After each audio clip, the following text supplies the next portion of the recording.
The Chronicles of the Seven-Colored World, a simple story of battles in another world where a young man, Lee Junwoo, is reborn as Abel in this ruined land. But in a world with such a chaotic balance of power, it's a miracle the hero even survived, where psychopathic heroines, even while loving Abel, would try to execute him in the blink of an eye. Secret organizations will constantly appear to destroy the world and attack the hero. Even allied forces are trying to betray their own side, putting Abel in danger, a work that received numerous harsh criticisms. Still, many people were excited about the terrible plot of the story. Smiling, our hero says he was one of those people, but he wonders if, thrown into this insane world, he would still be laughing like now. Rudian runs when called by a shout, carrying several weapons and a shield on his back. In front of him, a huge stone monster stares with a raised fist glowing with magical energy, making the boy see it as a tragedy. Terrified, the only thing in the boy's mind is that if he gets hit by that blow, he'll turn into tomato paste on the ground. With a shout, Rudian gains speed and escapes the monster's attack. He quickly hands a sword to the knight Eidos, who scolds him for being slow, and a shield to Collins, who tells him to hurry. After stepping back from the warriors, the young man starts mentally cursing them for making him risk his life and still being ungrateful, but ends up close to the monster. The monster's huge stone hand reaches out to grab Rudian, but the knight leaps in front of the attack at great speed to face the creature. Collins' shield blocks the stone palm, protecting the young man, while Sir Eidos destroys the golem's arm with a single strike of his sword. Being protected, Rudian mentally says he's always grateful for their defense. Eidos charges magic into his sword and strikes, splitting the creature's stone head in two. One of the halves falls near our hero, who throws himself aside to avoid being crushed, but he falls awkwardly and gets hurt, which makes him angry. 3 years ago, our hero suddenly woke up in the body of a 14-year-old orphan surrounded by people he had never seen in his life. In the worst possible situation, the only good news was that Rudian's memories remained intact. For an entire year, our hero tried every possible way to return to Korea, but soon realized it was just a foolish dream. Rudian kept recalling the hard years he had gone through until he was interrupted. A man yells to get the attention of the knights of House Iskan, saying the sacred sword awaits them. Karine von Iskar, the young lord of the frontier territory, flaunts expensive gear and claims such weak creatures won't be a hindrance to his knights. He is also the master of our hero, continuously encouraging the warriors to fight. Rudian tries to warn the young noble, who keeps striking poses and taunting the monsters, saying they will never defeat him. Our hero ends up crying while mentally cursing his master as a lunatic, and says he would be happier if the plot were like a cliché, where he becomes the useless son of some noble family. Rudian falls to his knees in tears, screaming why he had to be here, in the Chronicles of the Seven-Colored World, a completely bizarre universe with even stranger monsters, and where, according to the story's development, the world is set to be destroyed 3 times, where an extra who came out of nowhere is now in a world where the destruction of cities is like a midday snack for monsters and powerful people. The knights shout warnings about approaching monsters, 2 red minotaurs armed with axes, making our hero cry over the situation and his desire to live, wondering how he ended up in a dungeon, ignoring the people calling him. Rudian gets slapped in the face while being questioned on how he could handle things so poorly that the Count had to hear about it.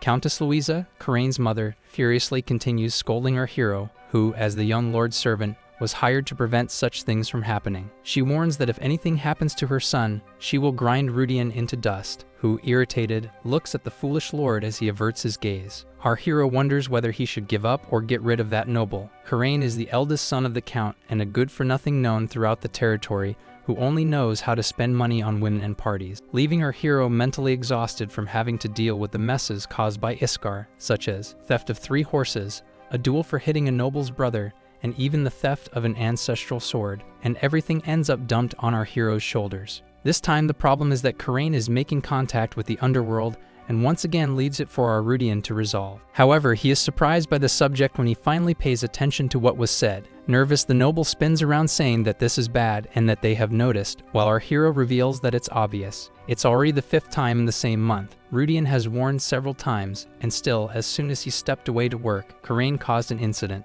Our hero questions why he torments him, enjoying the company of the bastards of the underworld who are the Empire's problem. Even though this isn't a huge issue since Karine is the son of the king of that place, the real problem is that he was seen having fun with women at night by other nobles who spread rumors all the way to the capital. Karine says that he's the young lord of the area, and that if he himself is involved with such things, this makes our hero question him in an intimidating manner. The noble starts to sweat nervously, saying that maybe this would cause the body of the problem to appear, but Rudian, irritated, asks if he's planning to make such a contribution. Karine is left speechless, and recently, many social and economic problems have been running rampant near the border, making the central government demand stricter control over the territory. But the Count dismissed the interference from the central government, saying that they don't need to worry. Rudian shouts that now the Empire has a reason to meddle in all kinds of matters because of Karine, the Count's son. Our hero is concerned about what he needs to do because the real problem is that if the noble does something foolish, there's a good chance he'll get in trouble too.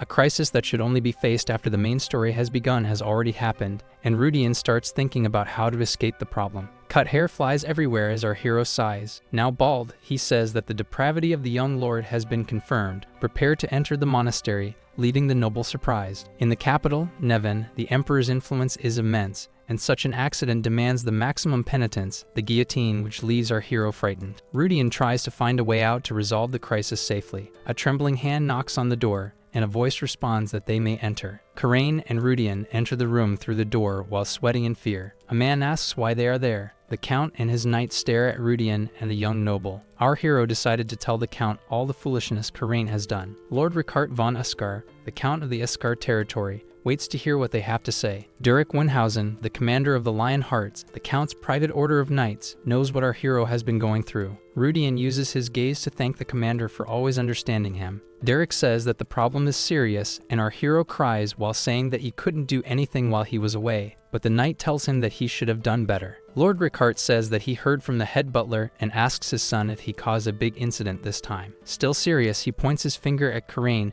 and asks if he knows what kind of people he's been in contact with, leaving the young noble without excuses. Lord Askar says that they are one of the organizations that even the Fifth Order of Imperial Knights is personally trying to eradicate. Rudian gets tense upon realizing that they're in deep trouble and that if the Imperial Knights are involved, the problem is much bigger than imagined. And if it's true, the Iskar family owes a huge debt to the Imperial family. Lord Ricard tells his son to prepare to enter the monastery, leaving him surprised by the information. The Count continues, saying that it won't be for a lifetime, but it's something he needs to reflect on for at least 5 years. Our hero believes this was expected after hearing everything. The calculations say that in 5 years, the main story of this world will begin, and the continent will be consumed by the flames of war. When that happens, our hero will be swept away like a fallen leaf toward a miserable future. Karine asks his father to wait, and the Lord asks if he has something to say. Slamming the table, the young noble says that he'll make a contribution that will compensate for the situation and increase the family's prestige. Lord Ricard says that given the situation, there's no way to stop the interference from the Imperial family unless it's a truly significant compensation. Karine mentions the sacred sword Daylight, surprising his father with the idea. Our hero knows that this is a very complicated dungeon, and the noble won't be able to defeat it. While the young noble shows confidence more than necessary, Rudian wonders if he's gone mad and wants to kick the bucket early. Karine claims it's because of that sword, Daylight, and the dungeon that those underworld guys showed up. Excited, he says that if they manage to get the sacred sword of the Delphion Duchy, they will surely gain the duchy's support. Our hero understands that the noble is trying to survive, but there's no way underworld people are there just to explore a dungeon. Like in the Apophis Belly episode, a dungeon where the evil god Apophis is sealed and cultists appear to try to revive him. An army of 100,000 soldiers was formed and marched with great enthusiasm to subdue the cultists, but in the end they got stuck in the belly, and Apophis turned into the incident where everyone learned the madness of dungeons. After that event, they always send an exploration team before entering any dungeon, which is why the Count would never approve it, thinks our confident hero. Lord Ricard says the location has unconfirmed difficulty, and even though it's in their territory, they can't send many soldiers. Karine insists he will succeed and asks his father to trust him. Derek becomes tense when he sees his lord, Count Ricard, not responding and appears equally anxious about the idea. Our hero believes the Duke would never accept such a gamble, losing several soldiers in his hair, unless he was insane, and yet he agrees. Leaving Rudian shocked by what he hears, the Duke even says he'll trust Ricard just this once. Seeing his son's confidence, the Duke places Derek and 30 knights at his disposal. Rudian tries to argue, but Lord Ricard says he's counting on him to look after Karine. To our hero, this is a disaster, while Duke Iskar tells his son not to disappoint him this time. Karine declares he'll return with the sacred sword, making his father proud, confirming they're two hopeful fools. Our hero cries, knowing that this time he's truly screwed. Sir Direct shouts for his soldiers to prepare for battle against the monsters. Worried, the commander says it won't be easy starting with minotaurs, and that the deeper parts will be even worse, and that they must leave it in God's hands,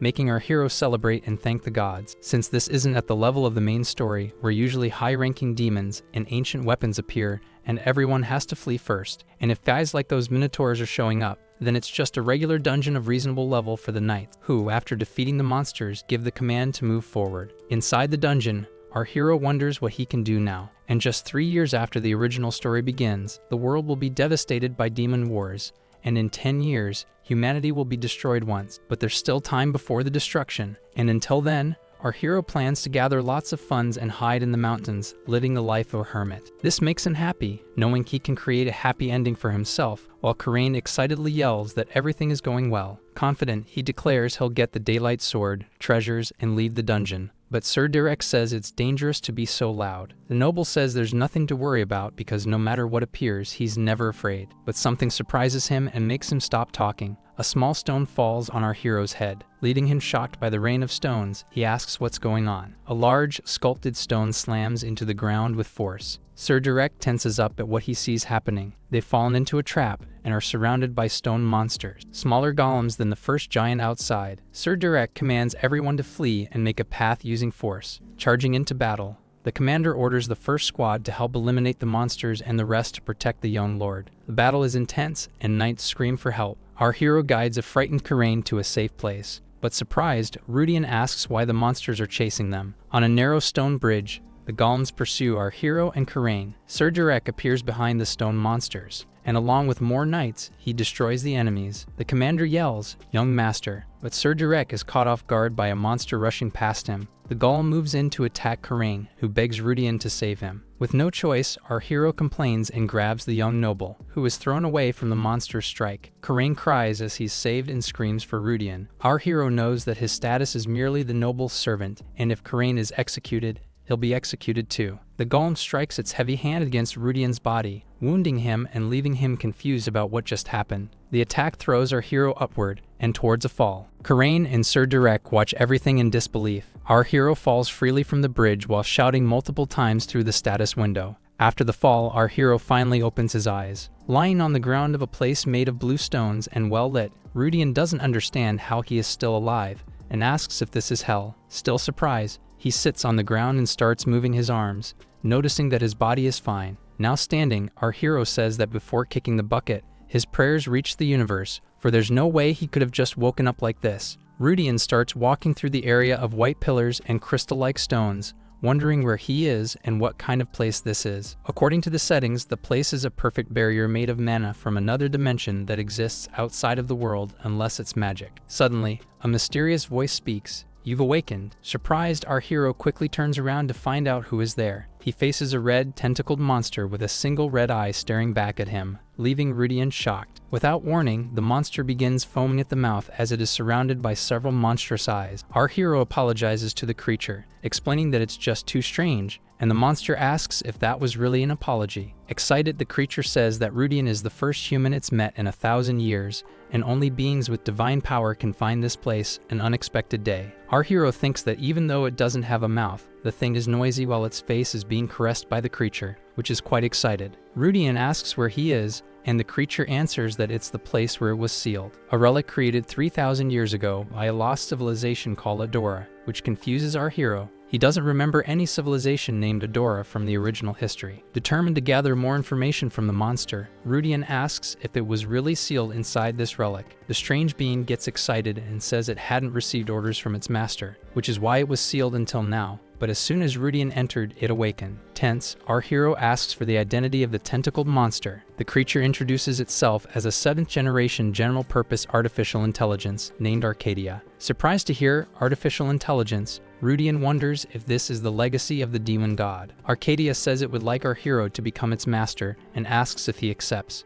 This question makes Rudian sweat cold as he thinks about becoming the master of this being. He wonders what kind of problems he will have if he refuses the offer. Our hero asks what benefits he would have by being Arcadia's master, and Arcadia stabs his forehead with a tentacle, causing a headache and surprising Rudian. Arcadia says that this is the only skill that can help him in this situation, revealing our hero's stats on a screen, making him shout in frustration at how pathetic they are. A status window, just like those in games, appears in front of Rudian. Arcadia says there are no missions like in games, but that he can see the status of opponents, though he can't see them if the difference is too great. Our hero is glad to know that he can avoid trouble and have a better chance of surviving. but Arcadia says only the qualified and gods could be here. Rudian asks what the qualification is, and the answer he gets is that it's someone from another world. This makes him ask what it means to be someone from another world, but Arcadia says it doesn't know, and that its expectations were shattered since Rudian isn't a god. Our hero asks how it can know that he is someone from another world, and Arcadia says it's because of the reaction from the core of his sealed body on the outside. This also means that Rudian has the authority to recover the terminals that Arcadia's creators left scattered. Not understanding,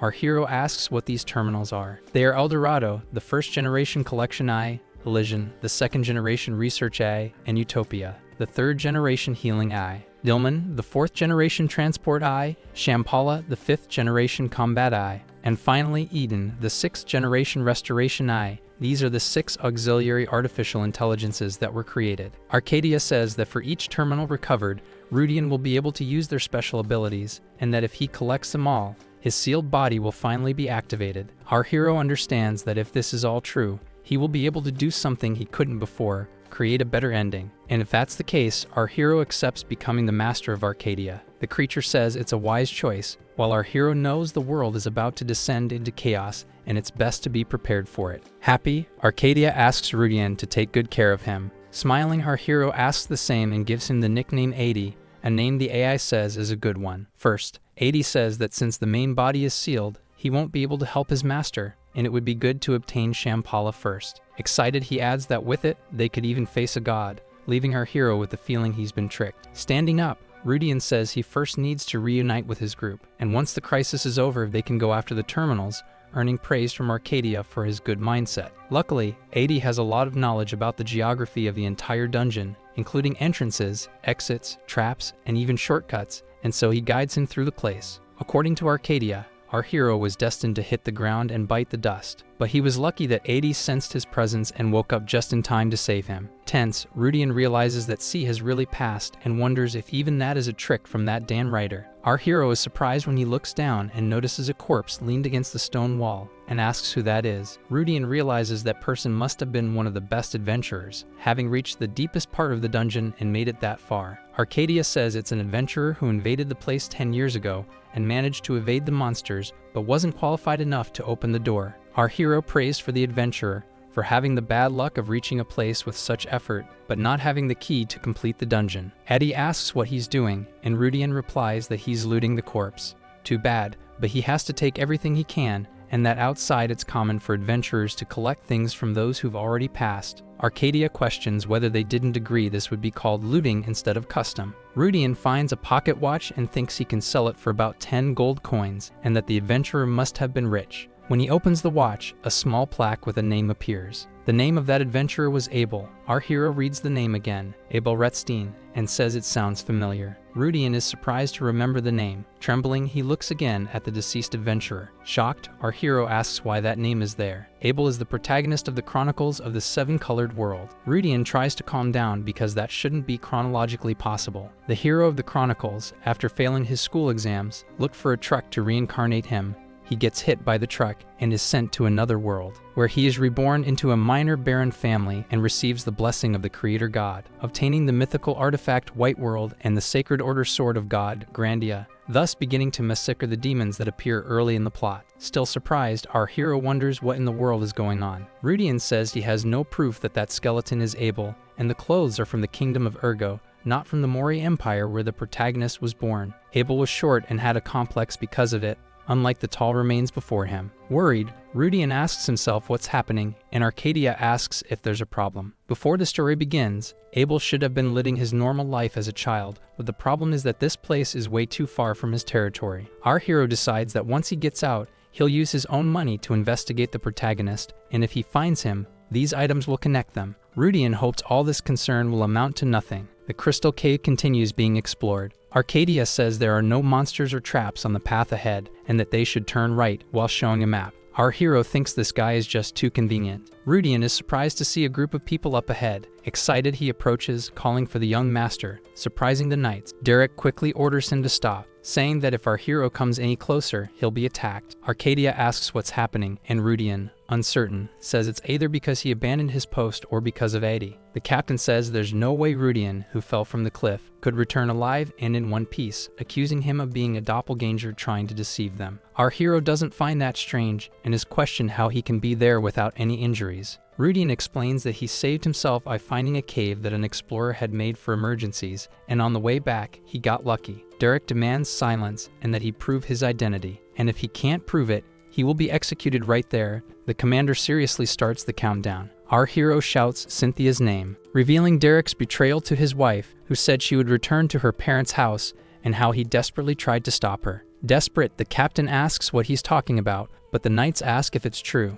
Our hero is sure he won't be executed now, but might not survive later. Karine asks why Rudian is late and says he was bored without him. The captain of the knights questions if he's acting normally, but the noble doesn't understand since he's acting normal. A friend's nervous character can't do anything because the Lord says that if there are problems, he will handle them, and they're almost at their destination. Our hero feels relieved because he survived. Arcadia says that hostility hasn't disappeared yet. Karine says they're almost at the deepest part of the cave and that no one noticed Aid, but Arcadia says they can't detect him. The humans of this world can't notice his existence unless he reveals himself, and our hero can perceive him because he's from another world and his master. Considering that he's only just been discovered, being from another world probably isn't a benefit for those who've been possessed. Our hero wonders if there are others who could have fallen into this world like he did. The knights stop upon noticing a being emitting a powerful aura at the back of the place they entered. Two hands hold a radiant sword. A monster smiles while looking at the knights. Sir Derek says that it's a death knight. Karine notices the sword and says that it's the sacred sword Daylight, and that the Duke's information was correct. That monster seems to be Simmer Dran, the person who betrayed the Duke and fled 50 years ago. The monster stands up, disappointed that they aren't knights of the Delion family. Sir Derek commands his men to surround the creature. Serious, the commander asks the monster why he betrayed the Duke's family and stole the sacred sword only to end up like this. Simmer Dran gets angry and questions the betrayal, saying that he doesn't have to answer to fools who can't see their own ruin. He launches a spell with his hand extended. Sir Derek is surprised to see skeletal soldiers rising from the ground. Quickly, he gives orders to his men to stay calm, and that the second and third squads should take care of the weaker monsters, and that the first squad should follow him to take down the traitor, who laughs upon hearing all of this. The knights charge at the monster bravely. The battle is intense, with both forces facing each other in small, separate duels. Our hero is surprised to see that the enemy boss isn't falling and seems to be gaining more energy than before. Laughing, the monster regenerates from his wounds and asks if that's all Derek has. The knight complains about the monster's vitality and mana while being informed that the skeletons are also regenerating and they'll soon lose the battle. Karine, excited, supports the warriors, saying that they're strong and should not retreat. Our hero asks Arcadia what he thinks, and is informed that there are external forces involved in the battle. Arcadia says that his master should also be able to see using those eyes. Somehow, Rudian's eyes turn into the same as Arcadia's. He is able to see the monster's status screen with its information, and he notices that it's gaining immortality and infinite mana temporarily. Our hero is confused about the part related to the dungeon's core, but soon understands and realizes where the core is. A red stone on a pedestal behind the monster. Arcadia says that it's a blood magic stone, and that it's of the highest class, used by liches and dungeons. Arcadia also says that the place has a lot of condensed mana, and that it was a wizard's workshop 500 years ago, but that if they don't do something, they will lose the battle. Our hero asks if he could break the core, and Arcadia says yes, but only if he can get through all the enemies. The Death Knight raises more warrior skeletons for the battle, creating problems for the knights. Arcadia says that if Rudian tries to go now, he will be noticed, and due to his physical attributes, his chance of being eliminated is 90%. Our hero watches the other knights, who are frightened, and asks if there is no other choice. A knight informs the captain that they need to retreat before the monsters attack the young lord. Derek says that Karine won't order a retreat, and the soldiers ask the squires to grab the noble who wants to take the sword. The captain says there has to be some way to turn the situation around,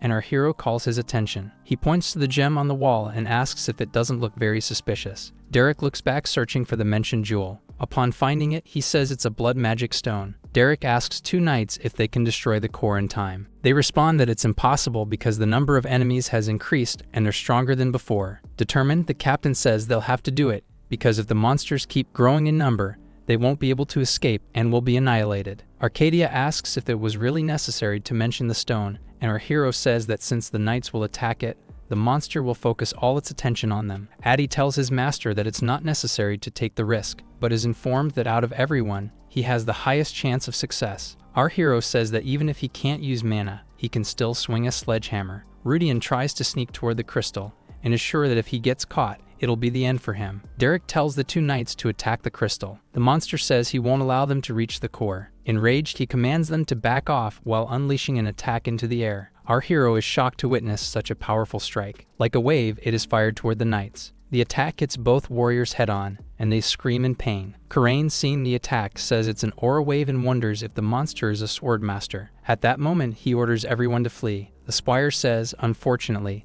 the escape route is blocked, making the noble panic and call out for his father. Derek commands everyone to stand up if they don't want to die there, and says that monster can't use the technique twice in a row. He looks back and notices his two knights defeated, wondering if this is the end. But determined as a knight of the order, Derek says he cannot fall like this, and even if he's going to perish, he must at least ensure the young noble's escape. The monster senses something and turns his head to see what it is. Derek wonders why the enemy turned and also turns to see what's happening. Rudian is surprised and tense as he's caught sneaking by the monster, hammer in hand. Our hero complains they've been spotted, and Arcadia says they were lucky to have made it that far without being discovered. The monster gets so angry that a vein bursts on his face. Because of that, he attacks our hero, who runs away in desperation. Derek blocks the attack with his sword to buy time, and tells Rudian to smash the core, and if he succeeds, he'll forgive him for the humiliation from earlier. Our hero says he'll definitely do it. He quickly approaches the red crystal, confident that he'll destroy the item in a single blow. Rudian freezes upon feeling a powerful aura and hearing a voice asking how he dares. That voice asks who the insect is that dares to touch her heart. She, the great lady of darkness,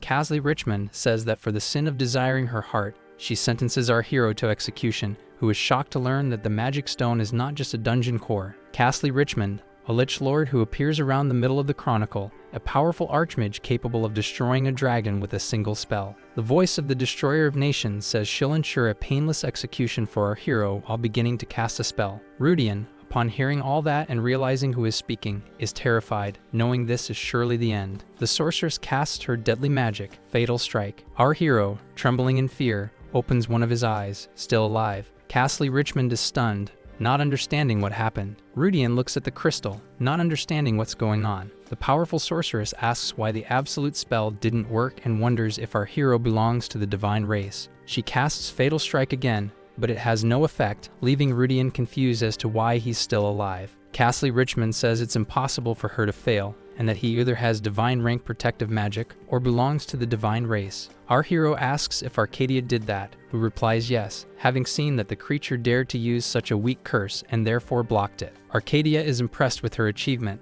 leaving Rudian in disbelief upon learning that powerful magic is weak to 80. Thinking that she can nullify such powerful magic, our hero wonders how powerful that thing will become once it's complete. Casley Richmond, irritated, demands that Rudian doesn't move, as she will open a dimensional portal to capture him. Our hero knows that the blood magic stone is the witch's heart, and that the heart is the only weakness of an immortal lich. This makes him smile confidently and ask why he should wait. Rudian asks if Casley understands the relationship between employer and employee and questions if the stone is truly fragile, to which Arcadia confirms that it is fragile. Casley Richmond says that she wants to make a deal, and if he lets her live, she will give him anything he wants. Rudian says that he wants her life, but she immediately denies and says she'll give him her treasures or the knowledge she has accumulated over centuries. Holding the hammer tighter, our hero says that he doesn't need any of that. Terrified, the witch commands Simmered to immediately deal with Rudian. Without fear, our hero says he will destroy her before the monster can reach him. Violently, Rudian strikes the crystal with the hammer,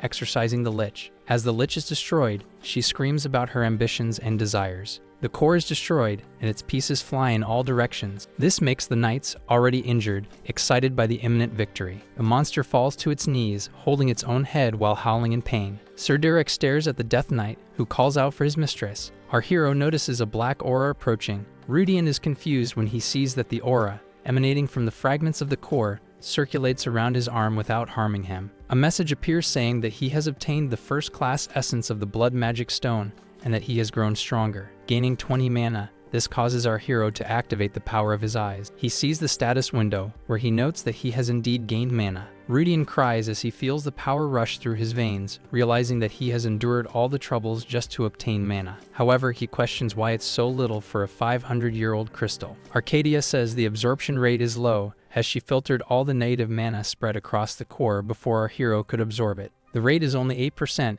and Rudian asks why the mana was filtered. 80 says that it wasn't mana, but demonic energy, and that it could have turned our hero into a demon, which is why she filtered it. Rudian is scared, realizing that he almost got truly screwed, and that his head would have been the next thing to break after the magic stone. Derek approaches and calls out to our hero, who is startled. He wonders if he seemed to be absorbing demonic energy. This leaves him fearful for his own life. The captain's hand touches our hero's shoulder. Derek thanks him for saving his life and congratulates him on the good work. Arcadia is pleased, saying that she filtered everything correctly while our hero shows a crooked smile. Duke Ricard laughs and enthusiastically calls for his son, praising Karine and saying that he knew he would succeed. And now he is the future of the family, and no vassal will doubt his abilities. The young Duke is convinced and says that because of his skills, it was only natural. Our hero is incredulous at the rapid decline of an ancient family of dukes because of such a poor future. Lord Ricard says that the spoils are incredible, and the carts keep arriving, praising the great contribution his son made. Within a week, the Duke will send someone to evaluate the sword,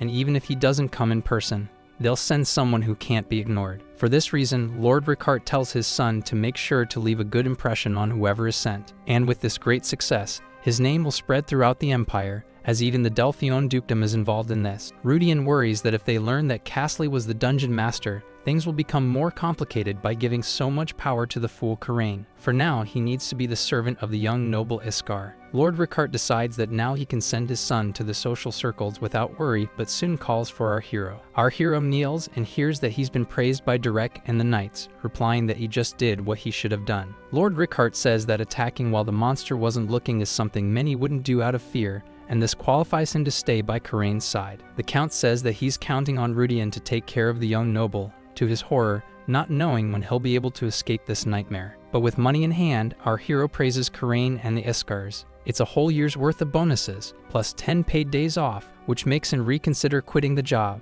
Arcadia says what she gave him is better, but our hero says they can't use that right now, so money is great, and that if they tried to use everything they got, the magic tower would be after them immediately, though Arcadia says it's a shame they didn't take it all. Touching a book, Rudian says at least they got the most valuable thing from the place, Castley Richmond's grimoire, which contains all her spells and research, and if they sell a few of the books, they'll make a fortune. Our hero says he needs funds, and even though he can't use it now, it'll be a big help in the future. However, the problem is that the sorceress's Black Knight isn't something from the original story, making it hard to understand. Since the sacred sword was supposed to have been taken by Crocs, one of Abel's companions, when he returned after visiting his family. But the details were never explained, and as the story was progressing into the Celestial Demonic War arc, the author never mentioned it again. This makes our hero think that the Death Knight didn't steal the sword out of mere greed, but rather because of the demon race, and that his main enemies will be the demons, and that they'll be the greatest obstacles in recovering the terminals. Arcadia says they'll just have to eliminate them then. With Castley's execution, the demons will have to start acting, since she was likely disguised as a court mage of the neighboring kingdom, and because of that, the demons and Roans will begin their moves, and considering the future, they'll need to obtain a demon sword. Arcadia wonders if a sacred sword wouldn't be better for dealing with the monsters. Our hero says sacred swords are hard to get and attract demon attention, and that even with daylight, he would never be able to get one, and reveals that one of the best demon swords is in Iskar, surprising Arcadia. The demon sword Diablo, if we get it, things will be much easier, says Rudian, smiling. Barren Village, with a population of approximately 500 people, is actually a pretty big place within the Iskar territory. In one house, Marco, the village chief of Barren, is begging our hero, who, furious, says he came there to rest. He definitely didn't plan for this. Rudian's plan was to rest a little in his hometown before retrieving the sword Diablo. Upon arriving in the village, Marco runs to our hero, who thought it wouldn't be anything serious, but the village chief cries, begging for help, saying the tax collector is coming next week, and to make it worse, the accounts are a mess and only Rudian can help. Our hero agrees to help once, while Marco keeps crying and praises him for being smart enough to work for the Count's family. Rudian asks why the chief hasn't learned yet or why he doesn't hire a scribe, but the answer is that it's too hard and too expensive. Those excuses infuriate our hero, but in the end, he says he'll help, making Marco happy as he says Rudian is the greatest treasure the village has ever produced. Our hero complains about having to work, but the cheerful chief of Barren says he'll make beef for dinner and is going to get the meat from the storage. Upon hearing about the meat, Rudian gets excited, but he knows it's thanks to Marco that he managed to survive when he first arrived at the village with nothing. Our hero begins adjusting the finances and notices there are barely any errors. Powerful knights don't get tired after fighting for a whole week. Rudian wonders if it's because of the mana that he's not exhausted. With the work finished and still in the morning, Marco receives the financial papers as if receiving a divine gift. Our hero feels confident, having done this job for 2 years, and says he could handle those documents with his eyes closed. The chief of Baron says it'd be nice if Rudian went to visit Rebecca. Upon hearing that name, our hero tenses up and asks why her. Marco replies that she's been taking care of the house while Rudian was away, and it would be polite to thank her. Our hero says he never asked her to do that, but the chief says she's been doing the work every day. Because of her, 3 people are suffering from love, and even so, Rebecca is still taking care of the empty house, leaving our hero in trouble. Rudian suddenly lets out a scream of pure fear as he throws himself to the ground, startling Marco. The sound of footsteps echoes, making our hero break into a cold sweat of terror. A young woman enters through the door of the house with a black aura, startling him even more. With a happy smile, the beautiful girl asks if Rudian managed to get his vacation. Our hero asks how she found him, but Marco says, "I told you he'd be tired and that he would see you tomorrow." With a mischievous laugh, Rebecca apologizes to Baron's boss. Rudian gives Marco a cold stare, and he awkwardly apologizes. Rebecca pouts and says that our hero doesn't need to make that face, since they haven't seen each other in a long time. This girl is Rebecca von Bluedrain, an incredibly beautiful woman who deserves the big city and clearly loves Rudian. She is a friendly person who has received many love confessions, and even some nobles are keeping an eye on her. Thanks to Marco's protection, nothing bad happens to her, and normally no man would reject her. But our hero doesn't want to get involved with her, and that's one of the reasons he's working as Karine's servant. Rebecca is a blood witch, a demon devourer who absorbs demonic magic for herself, one of the heroines in the chronicle. However, she is very obsessive, attacking the protagonist from behind while whispering words of love in his ear, making her a very dangerous person. The Bloodrain family are demon hunters, and Rebecca inherited the genes of her half-human, half-demon relatives. A few years ago, she was almost kidnapped by those who wanted her genes, and our hero rescued her alongside the Vigilants and Marco. Since then, Rebecca has shown great affection for Rudian. When she finally revealed her full name, our hero fled to the Iskar Count's house to work, and those emerald eyes and orange hair become aged when she finally awakens her powers. While being watched by our hero, Rebecca smiles seductively and asks if he's in love. Initially, Rudian didn't know who she was since the name was common, but when he found out, it was too late, and he ended up not handling things correctly. Excited, the girl runs to grab the salad and meat in the house, while our hero says he doesn't need it. Still, Rudian doesn't see the madness of the original story, and she is a ticking time bomb, but he still can't coldly push her away. Because both he and the orphan, Rudian, who needs to live alone, struggle to push others' affection away. Our hero doesn't feel attached to the barren village, since, before he got the job,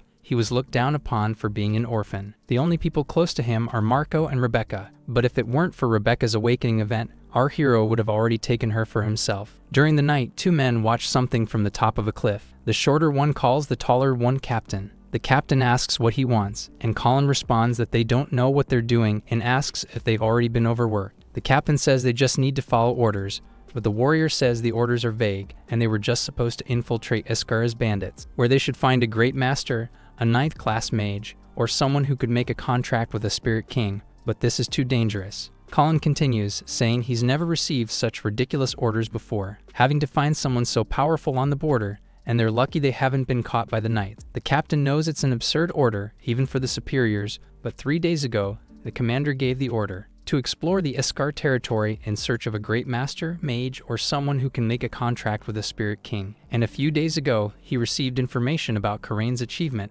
recovering the sacred sword, and noon after that, the search order was sent. The captain believes something is wrong, and that things might be connected. 3 days later, in the village of Baron, our hero is sitting on a bench next to Rebecca, who hands him something. Rudian wonders what's happening as the atmosphere of the place feels strange. Rebecca, concerned, says that bandits have started appearing nearby, making our hero ask if they're insane. Since Baron is close to the Iskar capital, it's strange for bandits to appear in such an important place on the border. Criminals are usually defeated by the patrols. Rebecca says that since yesterday, adventurers traveling through the border have been stopping to warn about the bandits. Rudian says that Marco didn't mention anything about this, but it seems the boss is being more cautious. Our hero doesn't believe it, thinking it's too much of a coincidence for these bandits to appear and be seen as a simple accident, and that during his 3 years living there, he's never seen bandits causing trouble on the border. Rudian believes the enemies haven't made their move yet. 2 days later, near the Iskar territory, our hero says he found something as he sees a door with golden frames. That seems to be the place written in the original story as easy to find, compared to the 6 scattered fragments or places with special conditions. Arcadia says the place is well hidden, but not impossible to find, while Rudian knows it's easier to reach than the others.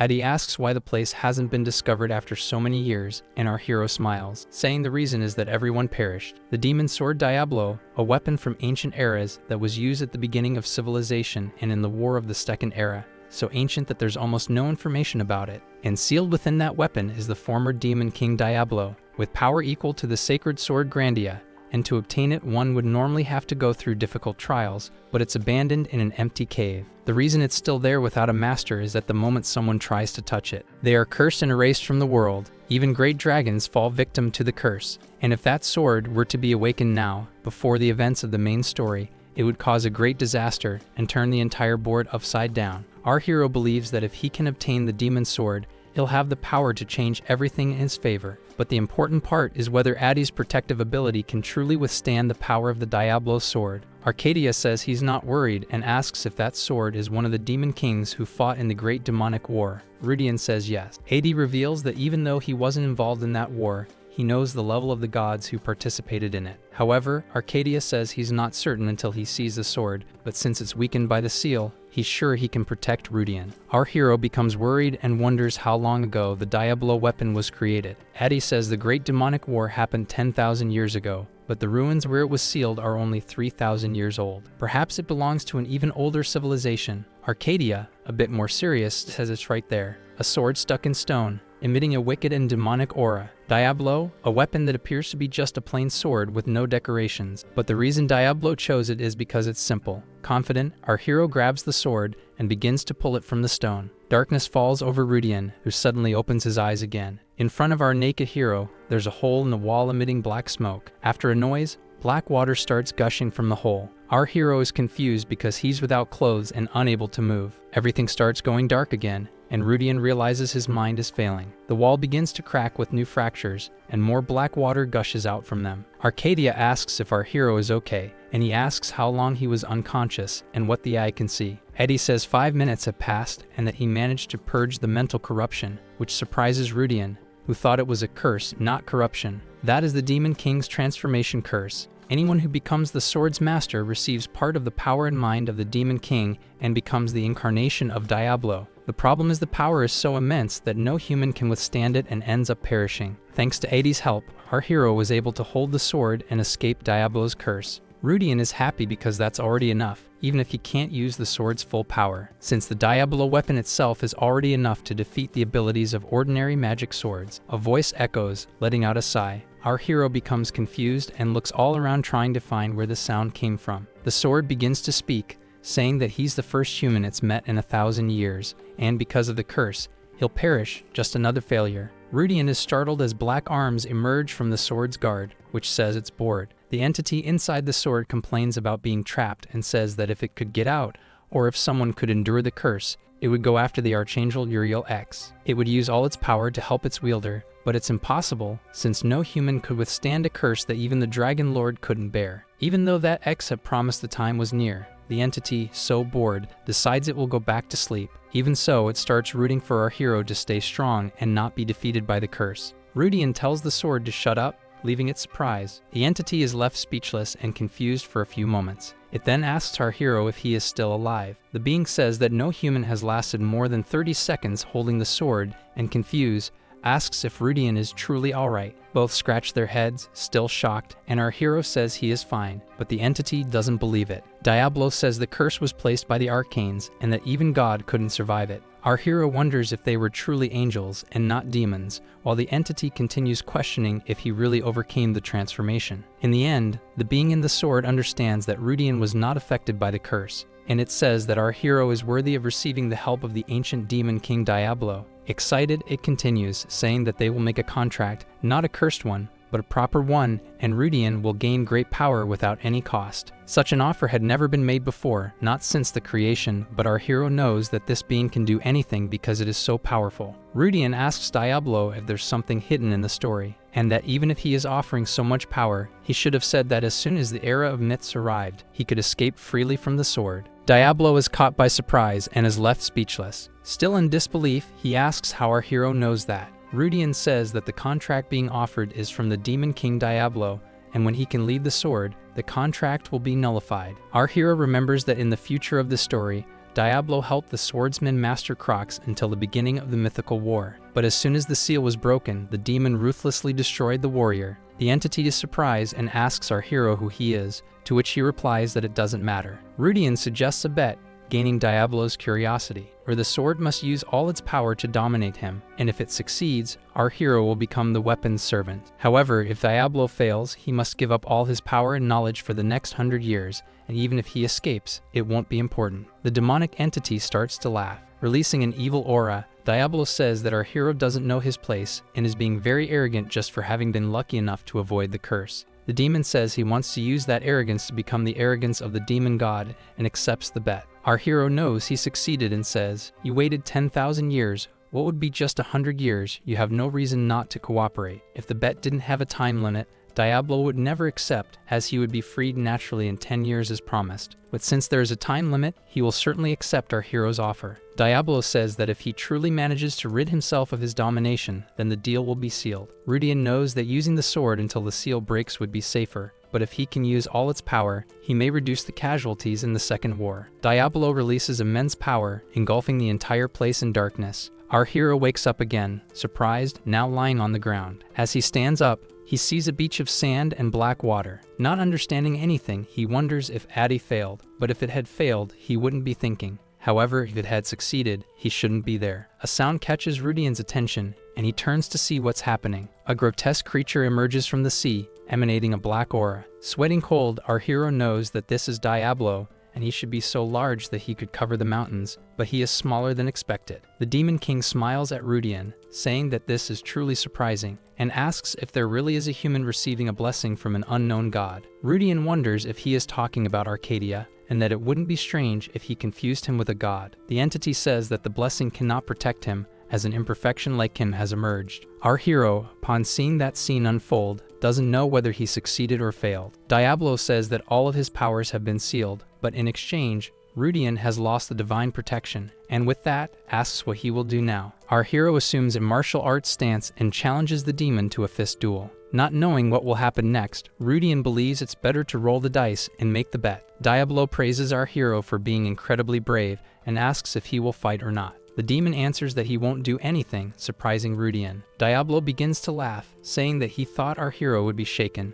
but on the contrary, he was arrogant and called him to a fist duel. The monster said it's going to be very interesting to stay close to Rudian because he sensed a strange fate emanating from him. Our hero is confused and asks what he's planning to do with this talk of destiny. Diablo replies that he's decided to cooperate and help him. Rudian is confused by that, but the demon believes he'll have a lot of fun following him. Diablo says that taking control of our hero right now wouldn't be a good idea and points upward, saying he doesn't want trouble with that creature. Rudian is startled by a strange giant eye in the sky and wonders if he was caught the moment he let his guard down. Arcadia apologizes and says the creature's power is greater than expected and that he'll help now with the barrier. Our hero is surprised to see everything return to normal. Diablo begins to laugh and says that for the next 100 years, he'll be under Rudian's care. This makes him happy for having managed to prepare for the disaster that's about to happen. Inside the house, Rudian is training with the sword. Rebecca gets very excited and asks if he's really gone back to training even though he said he'd given up on swordsmanship. Our hero is sure he'll be able to forge a new path for his life and says he's found hope again.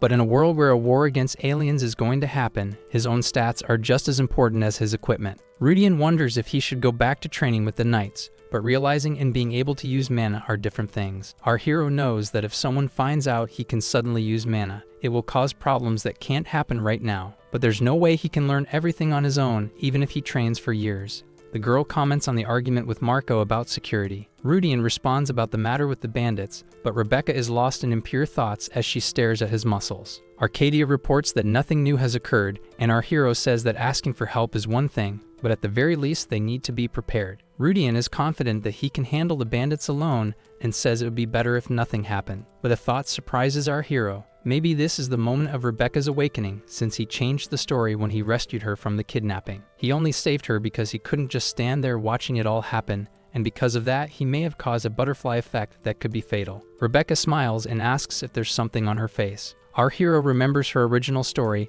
and starts to sweat cold while thinking it's nothing and just gives a nervous laugh. Rain falls at night in the forest. A man tells Lucella that it's raining and they should slow down. The young woman replies to her uncle saying that the sacred sword that had been lost for 50 years has been found and asks if he isn't excited. The man says they're not so weak that they would put their future in a single symbolic relic, but the girl says she's curious. Lucella continues, saying that the sacred sword of the Order of God is one of the most recognized divine artifacts in the entire empire. Her uncle comments that even if it takes some time to retrieve it, they should gather a worthy group with proper etiquette. Lucella replies that his presence is more than necessary for the Count Iskar's family. The man complains that if she hadn't forced him to go on this adventure, he wouldn't be suffering like this. The duo continues walking along the road, passing by a sign. The bell in the church tower rings throughout the village. Marco gives orders for people to rebuild the palisades, set up the traps, and sharpen the weapons blades. Irritated, he asks if they're planning to die by not doing anything properly, and says that if they can't handle it,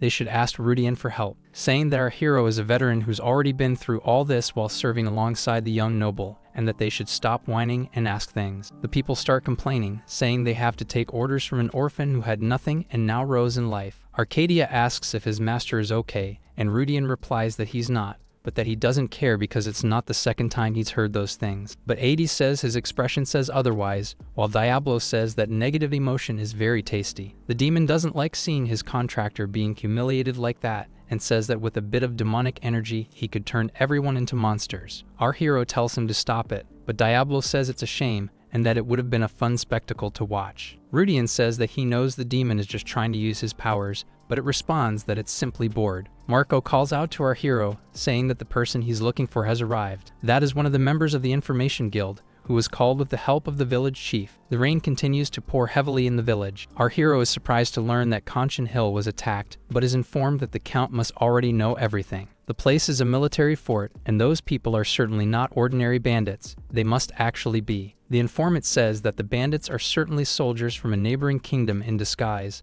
and once they're safe, they'll continue their activities. 3 territories have already been attacked, and surely a subjugating force will be created. Rudian believes that if they are just knights, he can defeat them. However, if there are demons or their minions among the enemies, the battle will be much harder to win. Arcadia surprises our hero by informing him that the enemies are approaching. Rudian sighs as he stands up and says there's no other choice. As he exits the house, he asks for help from the entity in the sword. Diablo responds that there's no problem, and that he'll have fun testing the power level of the beings of this era. The demon warns that even though he's lending his power without charging a price, Rudian's body is too weak to withstand his strength. Our hero responds that he understands and knows what to do, but the entity says it would have been much simpler if he had become a demon. Rudian knows that if he had transformed, he would be hunted by the protagonist of this world and by a secret society. Rebecca, anxious, calls out to our hero. Rudian notices her worry and wonders if it's because of the crisis or because of her bloodline. Firmly, our hero holds her shoulder and tells her not to worry. Confident, he asks Rebecca to wait just 1 hour and that he'll be back quickly. A group of knights stops in front of the palisades, staring at the villagers. Marco informs them that the territory is under the jurisdiction of Count Iskar, and that he already knows they are not just a random group of bandits. The enemy leader comments that the Empire's Information Guild is really good, and that they made a lot of mistakes, which is why they were found quickly, and because of that, the Count's army will soon pursue them. Irritated, the knight says that for days he's been suffering because of the order he received, but now he's demanding compensation from the local villagers. Activating the power of his eyes, Rudian realizes that the man has the level of a pseudo-knight. Our hero is able to see the enemy's status window. Bernard Calcho, leader of the special cavalry unit from the Kingdom of Rohans, who attacked the nearby villages and hills. Rudian knows that staying in fighting is foolish. Our hero speaks to the village chief, who immediately orders everyone to retreat. This confuses the enemies, who ask the villagers where they think they're running to. Bernard asks why none of his men are chasing those people. The knight pursues Marco, who, terrified, runs from the enemy. However, the enemy catches up to him and quickly delivers a strike to eliminate him. Our hero arrives in time and blocks the attack with his sword. Bernard is incredulous to see that his strike was blocked and that the young man is channeling mana into his sword.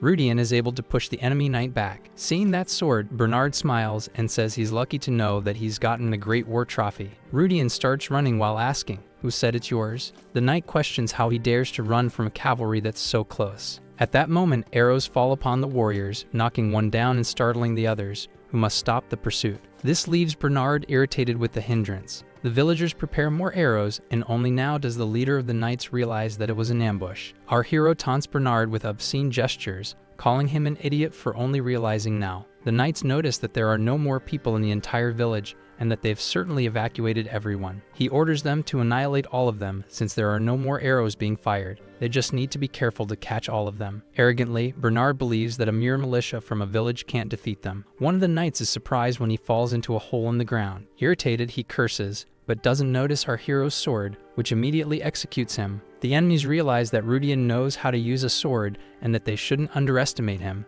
especially since he blocked the captain's strike. Marco orders them to fire more arrows and draw the enemies into the village. Villagers fire arrows, hitting one of the enemies and neutralizing him. One of the knights asks the captain what they should do, and Bernard replies that they must wait for the rest of the units. However, in his frustration, he gives the order for his men to pursue the militiamen and annihilate them. The rain continues to fall over the village as someone asks if our hero is okay. Rudian says they need to reduce the number of enemies and that if they use the terrain, they can win, but Marco asks how long he can hold out. Our hero knows that in the past he would have had trouble facing 1 or 2 soldiers, but now he smiles and says he'll be fine. Confident for finally having gained a bit of power, Rudian says he's going back. Inside a house, someone is breathing heavily. Rebecca is on the ground sweating cold, seemingly in distress. She says she needs to go, but if she does, she'll end up in Rudian's way. Her vision blurs and she remembers strange people performing a ritual around her. Rebecca, panting, desperately says she needs to hold on. Our hero's sword emits a dark demonic aura. That aura is Diablo, who caresses Rebecca's face, slowly transforming her. With a strange smile and demonic eyes, she says she wants to eat. The rain continues falling throughout the village as the sound of clashing swords echoes through the night. Our hero struggles during the battle and thinks that if he could control Diablo's power, he would easily win,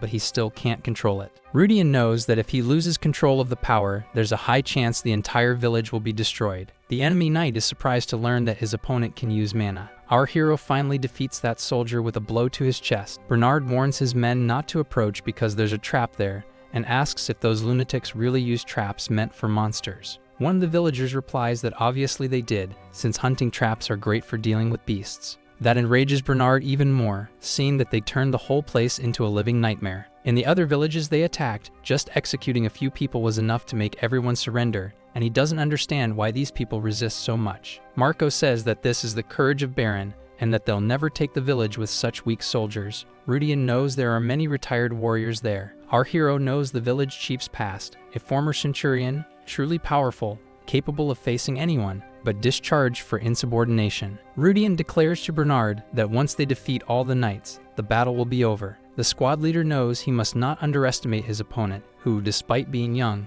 can block a mana-infused strike. Bernard dismounts from his horse and comments that it's unbelievable Rudian can awaken mana so early, and that he is the heart of the village. And out of respect for Rudian and the village fighting desperately, he will give a piece of information. Our hero becomes curious about the information but keeps his eyes cautiously on the enemy. The village of Baron is where the knight unit decided to end the strategy, and going further would be dangerous, as it would affect the main city. Bernard says that he is just a unit captain, not the captain, and asks if Rudian understands what that means. Our hero realizes they are not the only ones attacking the area. This information makes Rudian worried about whether they can withstand another attack, since they only got this far because of the traps. Reinforcements from the city will certainly come, but the problem is whether they can hold out until then, and because of this, our hero wonders if he should use Diablo's power. But that is not yet the worst case scenario. Rudian decides to deal with the enemies ahead first and think later. At that moment, a powerful and terrifying voice asks, "What are you doing, Bernard?" The knight is happy knowing that his captain has arrived, which puts our hero in a tight spot. A strange man, with a face more like a monster's, approaches with arms crossed, riding a horse.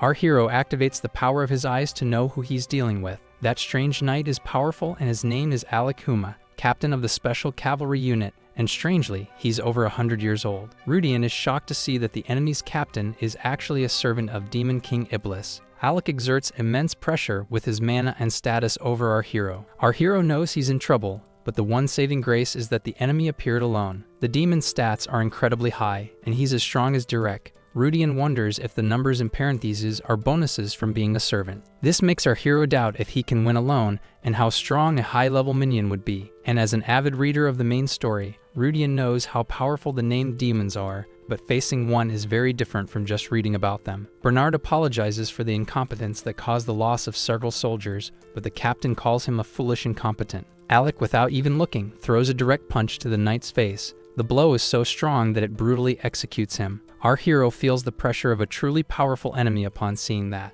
Immediately, Rudian orders the village chief to retreat. Marco, hearing this, orders the villagers to scatter and flee. Even though he's worried about our hero, the village chief has no choice but to flee, knowing that the man before them is beyond what they can handle. Marco just prays for Rudian's safety, while the enemy knights also flee, fearful of the captain. Our hero faces Alec head-on. The place is now silent. This leaves Rudian worried and confused. Alec questions why he is interfering and whether he hadn't contacted him before, but our hero doesn't understand what he's talking about, and that he doesn't know if they were too fast or if the orders didn't arrive properly. But this is happening in our hero's territory. Rudian again says he doesn't understand anything, but Alec responds that he doesn't need to be a hypocrite and underestimate his senses, and that, just like him, both serve a greater being. He finally introduces himself and says he serves the great demon King Iblis. That demon asks for our hero's name and who he serves. At that moment, Rudian has a realization. That guy thinks they are both minions. Our hero looks at the sword, seeing the demonic energy he received through the contract, and concludes that Alec is sensing this energy and getting confused. Diablo laughs and praises Rudian for having good intuition. With this information, Rudian introduces himself, determined to buy time for Marco and the villagers to escape. Alec is surprised by the lack of a last name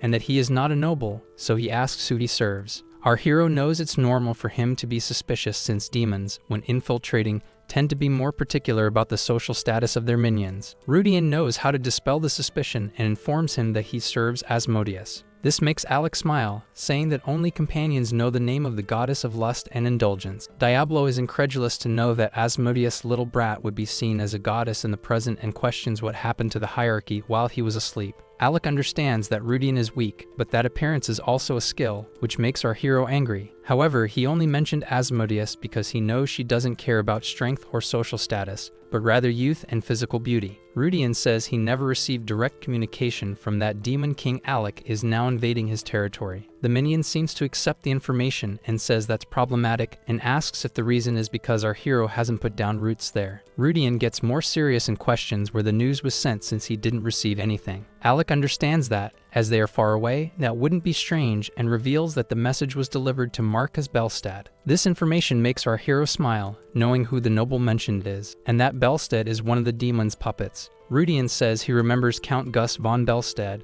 but corrects himself, saying he's now a Marcus, and asks if he was the contact. Our hero comments that the noble was so insignificant in history that he had forgotten about him, leaving Alec confused by all of this. He continues saying that Castley Richmond's defeat is the reason for the commotion and why they sent such a powerful person to that village. However, Alec questions why that murderous intent, but Rudian replies that it's nothing special, but confidently says that there's nothing strange in preparing when facing an enemy. Alec stares at our hero, not understanding anything, and asks if he intends to face him with that pathetic level of power, and that it doesn't matter if he has a blessing or natural strength. As a human, he is still inferior to him. Rudian knows that if it's a matter of comparing abilities, he'll lose and he doesn't have any blessing. However, that's only when purely comparing abilities. Confident, our hero releases a large dark aura, surprising the demonic minion with that hidden power. Diablo warns that our hero will only last for a minute, and after that, not even a god can protect him, to which he confidently replies that he knows that. The entity gets excited while Rudian prepares for combat. Diablo says he wants to see how useful a minion of the young Iblis really is. Our hero quickly approaches and delivers a surprise strike that hits Alec's chest plate. Even though he's wounded in surprise,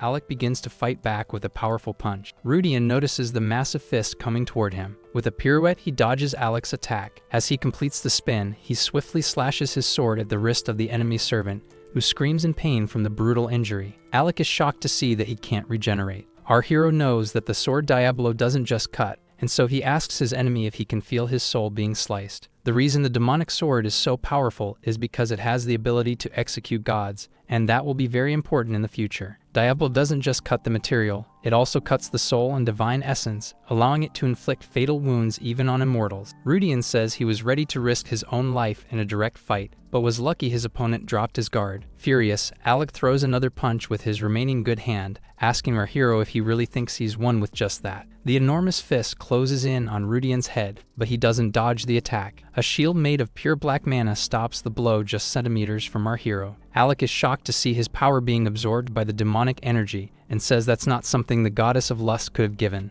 That makes Diablo ask how he could ever be compared to that weakling, but Rudian tells him to shut up because time is running out. The servant can't believe this is happening, that he who received power from Iblis and is known as the Berserker is losing to a mere youth. Our hero attacks Alec's other hand, inflicting another heavy wound. Immediately after the strike, Rudian unleashes a flurry of new sword attacks, making his enemy scream in agony as he's brutally injured. Our hero delivers a final blow that pierces Alec's body. Battles involving demonic energy are dangerous because they contaminate the surroundings, turning the area into demonic territory. But Diablo is different. He can absorb the demonic energy of other demons, and because of that, they can't be detected and won't contaminate the environment. Confident, our hero says that one day he will execute all demons within the kingdom of Rohan. Alec accuses him of being a traitor as he is literally absorbed by Diablo. With a smile, Rudian asks if he's still confused, but says now he should disappear. Our hero finally finishes off that powerful servant of Iblis. With Alec absorbed into the sword, Rudian lets out a sigh of relief. He says that watching someone get absorbed is truly the work of a real demonic sword, and Diablo says he was lucky nothing was left behind, or he'd be in trouble. Rudian replies that he knows,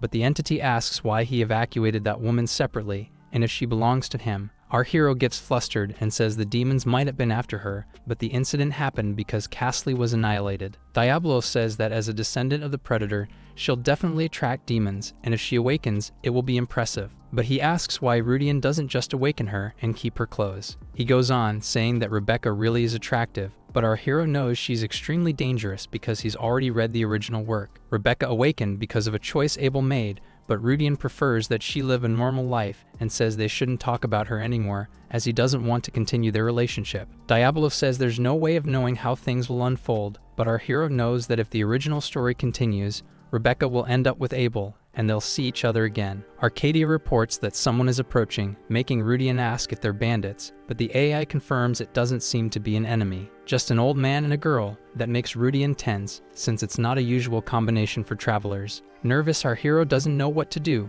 and since he's out of energy, he can't fight. But if they're not enemies, there's no reason to ignore them. Two people approach Rudian, the nearest one carrying a huge sword on their back. At that moment, our hero thinks those two are anything but normal. Rudian can tell they're nobles from the fabric of their cloaks, and if he had known they were nobles, he would have left already. The girl removes her hood and greets our hero with a smile. However, the smell of blood bothers Rudian, who nervously greets her back. The girl's companion says our hero is like a very cautious dog, but as a warrior, he's decent. The status of the man who praises Rudian for having great intuition cannot be shown. This leaves our hero anxious since he can't see the information due to the difference in abilities, and this indicates that they are extremely powerful. The warrior asks Rudian if he was the one who defeated Alec. Our hero says he didn't win alone and that he had the help of the village, but that man interrupts him, saying that the cuts seem to have been made by Rudian, who confirms that he made the attacks. Since our hero seems to be a teenager, the warrior asks which family he is the heir to, causing the girl to comment that it's been a long time since her uncle has shown so much interest. He says the reason is Rudian's ability, and that there probably isn't a good academy in such a remote place, and that it is naturally intriguing that our hero awakened mana so early, leaving him shocked to have been discovered just by his appearance. The girl is surprised and asks if he is a student graduating from the Imperial Academy of Ma. Her uncle says that if Rudian were a student, he would know, and asks who those two are since they don't seem like local nobles. The man asks for our hero's name, and he introduces himself, only to be questioned about his last name. Rudian takes a while to answer, but says that he doesn't have a last name. This surprises the girl along with her uncle, who asks if he is not a knight. Our hero smiles and says he is the servant of Karine von Eskar, but knows that he would be shocked to learn that he is just a servant who gained mana abnormally. Rudian says that the village is his home, and that he fought to protect it, but hides the fact that he also did it to test the power he gained. After that, he asks the duo's names, saying he's never seen them around, but having worked as a servant for years, he would recognize local nobles. The man introduces himself as Marcus Kadel von Delphion and the girl as Lucella von Delphion. Upon hearing Katel's name, our hero is surprised to know that he is the sword saint of the Empire. He is the best swordsman master of the Mauryan Empire, the younger brother of the current emperor, and a prominent figure who served as the captain of the Imperial Guard. And that man is the predecessor of Crocs, who was in Abel's group in the original story, the former sword saint, and our hero didn't expect him to still be active. Rudian remembers that Lucella was a great supporter of the protagonist, commander of the anti-demon front, and that in the story, she was already married and therefore not a heroine. However, she had many fans with unique tastes, but now she's not an adult and not married, and she seems innocent, though her confident expression is the same as in the work. Our hero wonders if they are here because of the holy sword evaluation. Kadel points to the sword at Rudian's waist and asks who taught him fencing. This question puts our hero in a difficult spot, and he tries to calm himself while saying that he learned from a mercenary and trained with the knights when he could. Kadel is surprised about the mercenary, and if it was the king of mercenaries, he would understand, and asks if there was any distinctive feature about that person, and that he would love to meet him someday, but Rudian cannot say that he learned fencing from an artificial intelligence. That fencing is from the ancient Adora civilization, which Adi had in its memory, and somehow our hero is the only heir to the ancient sword art. Lucella apologizes for her uncle, saying that he is making Rudian uncomfortable, and explains that he is usually more reserved, but for some reason he's excited today. Our hero is surprised to see a noble apologizing, since young nobles are usually rude. Excited, the girl asks her uncle to help the village, which is a mess, and finally, Rudian understands why she was loved by the readers. With a thumbs up, our hero confirms that Lucella is a true heroine candidate. However, our hero is at the castle, crying, wondering how he ended up there while he hears people shouting orders. Frustrated, he says that he's still off duty and doesn't want to get involved in complicated matters, questioning why a servant like him is being included in the Holy Sword evaluation. Lucella, quite excited, and Kadel say their goodbyes to Rudian. Lying in his room, our hero wonders how Rebecca is, since she didn't seem well after going through something very tense, and for some reason she refused care,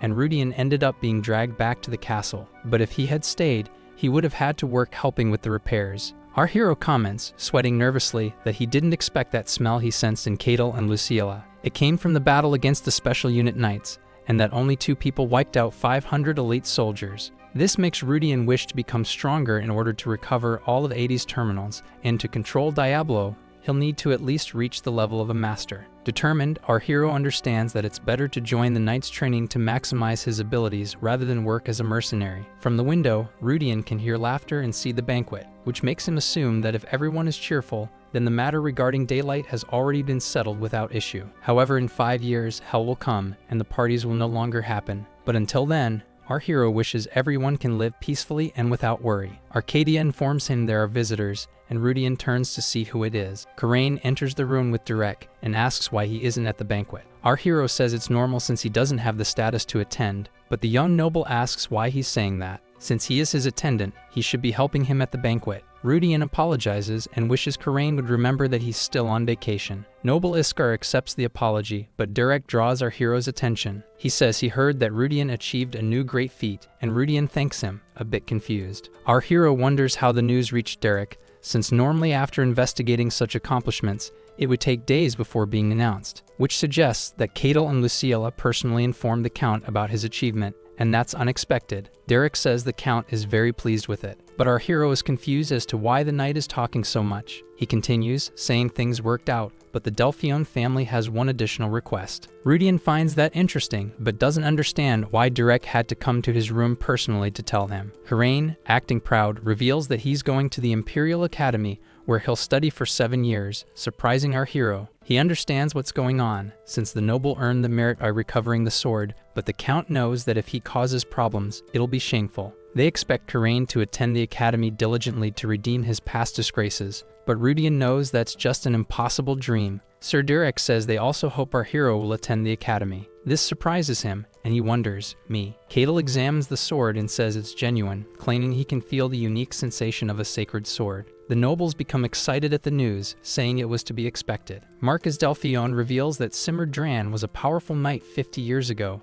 and that as a monster, he'd be a master, so he needs to reassess Iskar's knights. Kadel praises Derek, saying his reputation as the Iron Lion is not an exaggeration, and asks if he'd like a duel when possible. The knight thanks the Marquis, saying it would be an honor. Kadel presents a certificate confirming the acquisition of the sacred sword, and says with that, the main matter is settled. But then he says he has a small request to make to the Count, who grows curious about this small request. Lord Ricart now becomes uneasy, knowing that with so many vassals present, this is not a small request, but something Kadel is determined about. Marcus Delphion comments that among the young master's servants, there's a boy named Rudian. This makes the Count even more uneasy. Kadel asks if they can give our hero to him. Lord Ricard asks why he wants Rudian, and the Marcus answers honestly that he's impressed by his ability, and that he heard our hero is a commoner who hasn't taken the Knight's Oath and wants to place him in a foundation operated by the Duke's family. Lord Ricard is confused, as that place is extremely difficult to enter even for the talented, and he wonders if Rudian truly has talent, knowing he has no mana. In the end, he says that although Karine might be disappointed by this, since it's a request from the Marcus, it's only natural to accept. However, Lucella's cheerful smile makes him realize there's something more going on. With a smile, Lord Ricard says that Rudian is someone he personally chose to help his son,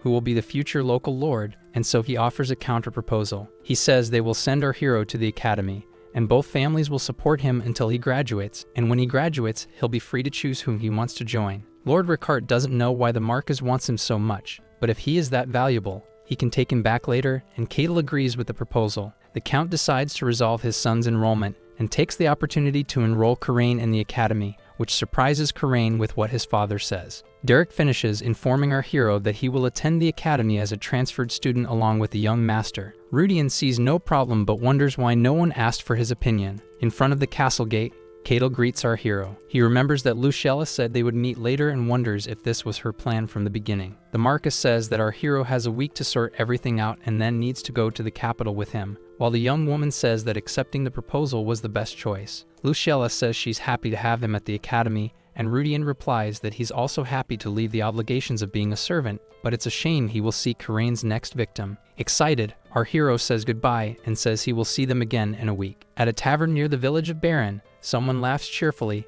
and offers Rudian a drink. The village chief is excited to know that the village has managed to produce a knight, but our hero says he's just an aspirant, while Marco says that since he's going to the capital's academy, everything is already decided, and that his title as a knight is already guaranteed, but the only question is which noble he will serve. Rudian changes the subject, asking how Rebecca is, but Marco says that she's still in bed, and it seems the trauma was really severe. Our hero simply comments that he understands while eating. In the end, he visits the young woman, asking if she's alright. Rebecca replies that she's better than before, and that she heard Rudian is going to the capital. When she hears that it's true, she asks if our hero really has to go, which surprises him, as it's the first time she's asked something so directly. Rebecca fearfully asks if Rudian can just work there and live happily together. And she says, with a forced smile, that she knows she's being selfish, but she thought she could at least ask. Our hero knows that the original story is just the story itself, and avoiding it because she is an obsessive heroine is just an excuse, and that in the coming era of chaos, she will be very important, and she only denied her feelings because she wasn't strong enough to match his potential. Now that he has power, he's decided. Our hero touches Rebecca's hand. She is caught by surprise and hears that he would love to, if it were possible. Rudian says that the villagers think he's advancing in the world, but that he doesn't really care about that, and seriously says, "There is something I absolutely must do, because if he just waits without doing anything, the entire village of Baron will disappear in 10 years. Eventually, Rebecca, who lost her home due to the invasion of the kingdom of Rohans, will meet Abel, and they will go on an adventure. And even if our hero does nothing, Abel will end up dealing with the demons, but everyone will disappear along with the village, and that won't be good for either of them. Only he, who knows the future of this world, can prevent this event from happening." Rudian continues to say that things will certainly be complicated and challenging, but they are things only he can do, and that's why he needs to accept this path. Our hero doesn't expect Rebecca to understand the meaning of his words, but anxiously she asks. Showing an aura and red eyes, she says that if that power awakens, she will be able to help him. Our hero is startled by this, while Rebecca says that somehow he knew about it. Rudian is confused, because she should only know about that power after meeting Abel, and immediately he says that she shouldn't do it, and that power will make her unhappy. The Demon Devourer power is essentially a skill to absorb demonic energy, and the stronger it gets, the more fragile the mind becomes. Our hero knows that Abel's fate is complicated, and says that he wants her to be happy there, and that he wants her to just continue existing with her brilliant and energetic personality. Rebecca agrees to stay quietly in the village while Rudian wonders if he could replace Abel, but he knows he can't. With the decision made by the girl, our hero is happy, but she says that in return, he needs to make a promise. Rudian asks what the promise is, and Rebecca says that when everything is over, he needs to return to her. Our hero agrees to the deal. In another house, Rudian asks Diablo if it was him, but the entity doesn't understand what he's talking about. Irritated, our hero accuses the demon of having influenced Rebecca's condition, to which he replies that the accusation is too severe. Rudian states that it's not just a hypothesis, explaining that the manifestation of power only happens after exposure to the demonic energy of a truly powerful demon. Our hero says that doing that without warning violates their contract, and Diablo says he was right to follow him and didn't expect a human to know about that. Rudian asks if the demon admits it, but he denies it and says that if it really were his doing, he would have been affected too. But since he's fine, it couldn't have been him,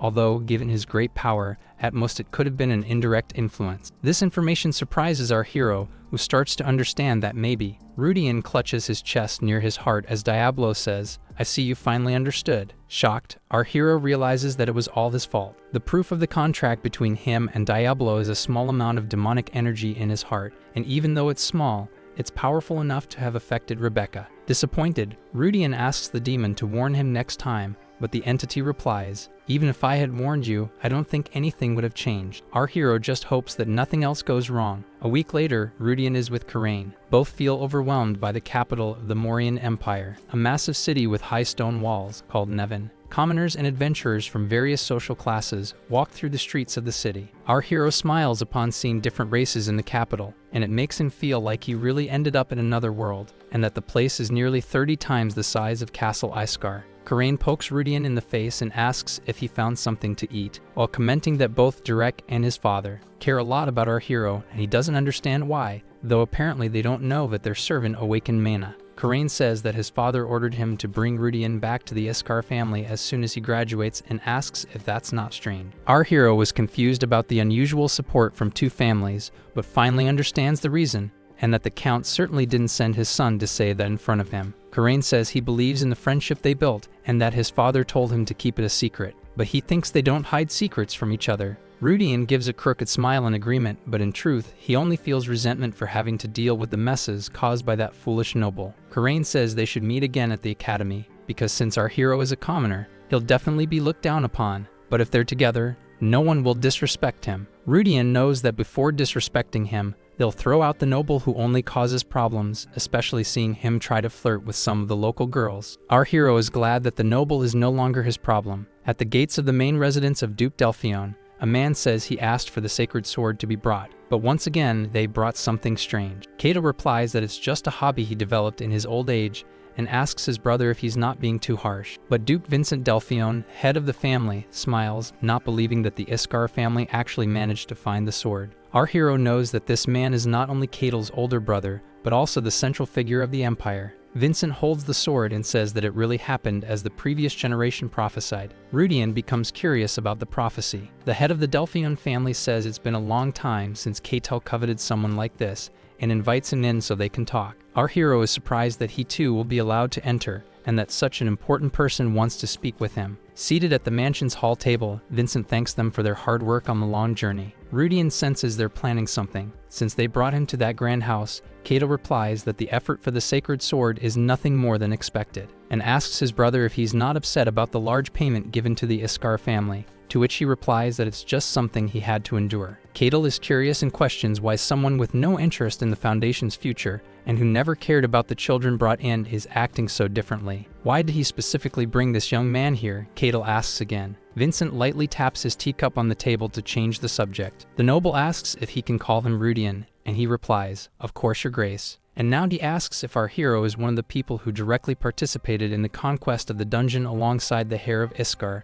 to which he responds that this is correct. Vincent continues, saying he heard that Rudian was the one who destroyed the dungeon's core and helped defeat Simmer Dran, who was delaying his arrival with the core. Our hero confirms everything, but wonders how a duke in the capital knows so much detailed information about what happened in that place. At that moment, Vincent shifts to a darker tone, asking if, at that moment when they faced the monster, he said anything. "Anything will do. Tell me anything you heard from Simmer," Vincent says, very seriously. Kadel doesn't understand what his brother is talking about, but our hero knows that the Death Knight wasn't a thief and doesn't need to hide it. At this moment, Rudian tells everything Simmer Dran said during the battle. Vincent remains serious as he repeats what was said, not knowing that its foundations are rotten. Our hero says that the last words of the former knight before being annihilated were, "My lord." This surprises Duke Delphion, and this worries Kadel, but Vincent says that the other name for daylight is the Sword of Prophecy, and that his predecessors tried to correct the mistakes of the past, but in the end, the inevitable occurred. Kadel doesn't understand and asks what that is, but his brother says it's nothing and thanks Rudian for answering his irrational questions. Our hero stays silent but understands that there is something else going on there. At the Imperial Academy Maha, the director comments that it's very rare to see Kadel personally bring a sponsored student. The director says that since the Crown Prince's birthday last year, this is the first time they've seen each other again. Rudian stands frozen upon seeing Roses Bivalent, the guardian of the Northern Front, a war hero who earned merit in the fight against the Northern Barbarians 30 years ago. Kadel introduces our hero as the one he discovered in the land of Eskar and who is skilled, making the director comment that he has gained benefits beyond the sword. However, the compliments given to Rudian make Roses ask if he might be a genius. Kadel says that perhaps our hero is on the level of Crocs, leaving him uneasy, and the director surprised by comparing him to that level. Rudian knows that man, Crocs, is the sword saint who can face gods with a sword alongside the protagonist Abel. The nobleman affirms that there is no need to test him, and that after a few years, they will be able to judge him, but since he is a commoner, he asks the director to take care of our hero. Roses wonders if there are people with this problem at the academy, but will pay attention, and if there are, will educate them as he did with the Northern Barbarians. In the dormitory of the Imperial Academy Maha,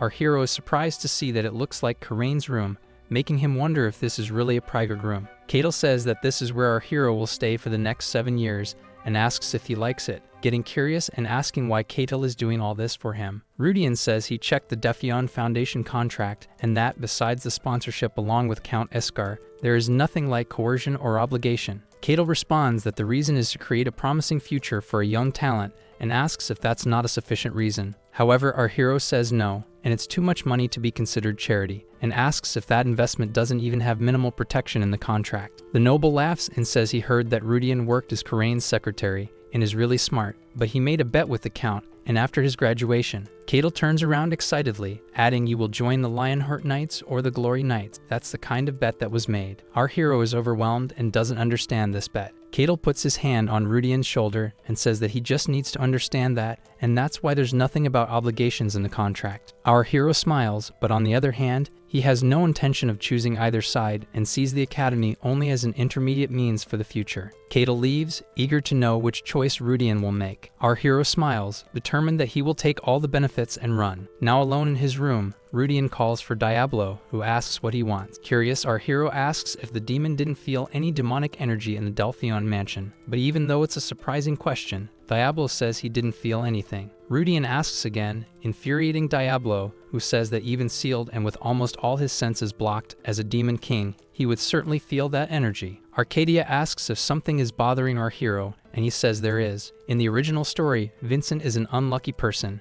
and together with Kadel, they are annihilated by demons. After both died, Lucella became the new head of House Delion, and the circumstances of the Duke's family were left as mere footnotes in the story. Our hero grows pensive, trying to understand the reason. While Kadel's death would be expected due to his importance, Vincent's case is strange, as there's no clear motive. The Sword Saint was ambushed when he left the capital, just like this time, but the Duke was attacked openly within the capital. However, being attacked just for being an enemy of demons seems rather abnormal. If that were the case, all high nobles in the capital would be targets. Our hero is certain there's something very important behind this, something that can't be overlooked, and it seems he'll need to become a little closer to the Duke's family. In the classroom, our hero is stared at by several students. Arcadia comments that many recognize Rudian's value. He had heard that being a transfer student there was hard, but the attention is really annoying. Diablo says there are many delicious souls and asks if this is what humans call a buffet. Our hero wonders if all the attention is because he's being sponsored by the Kadel Foundation, even though there are 30 other sponsored students in the night department. And among the first years, there are 7 including him who are sponsored. Still lost in thought, Rudian doesn't notice someone asking if they can sit beside him. Surprised, our hero turns to the person and introduces himself. The boy introduces himself as Adel,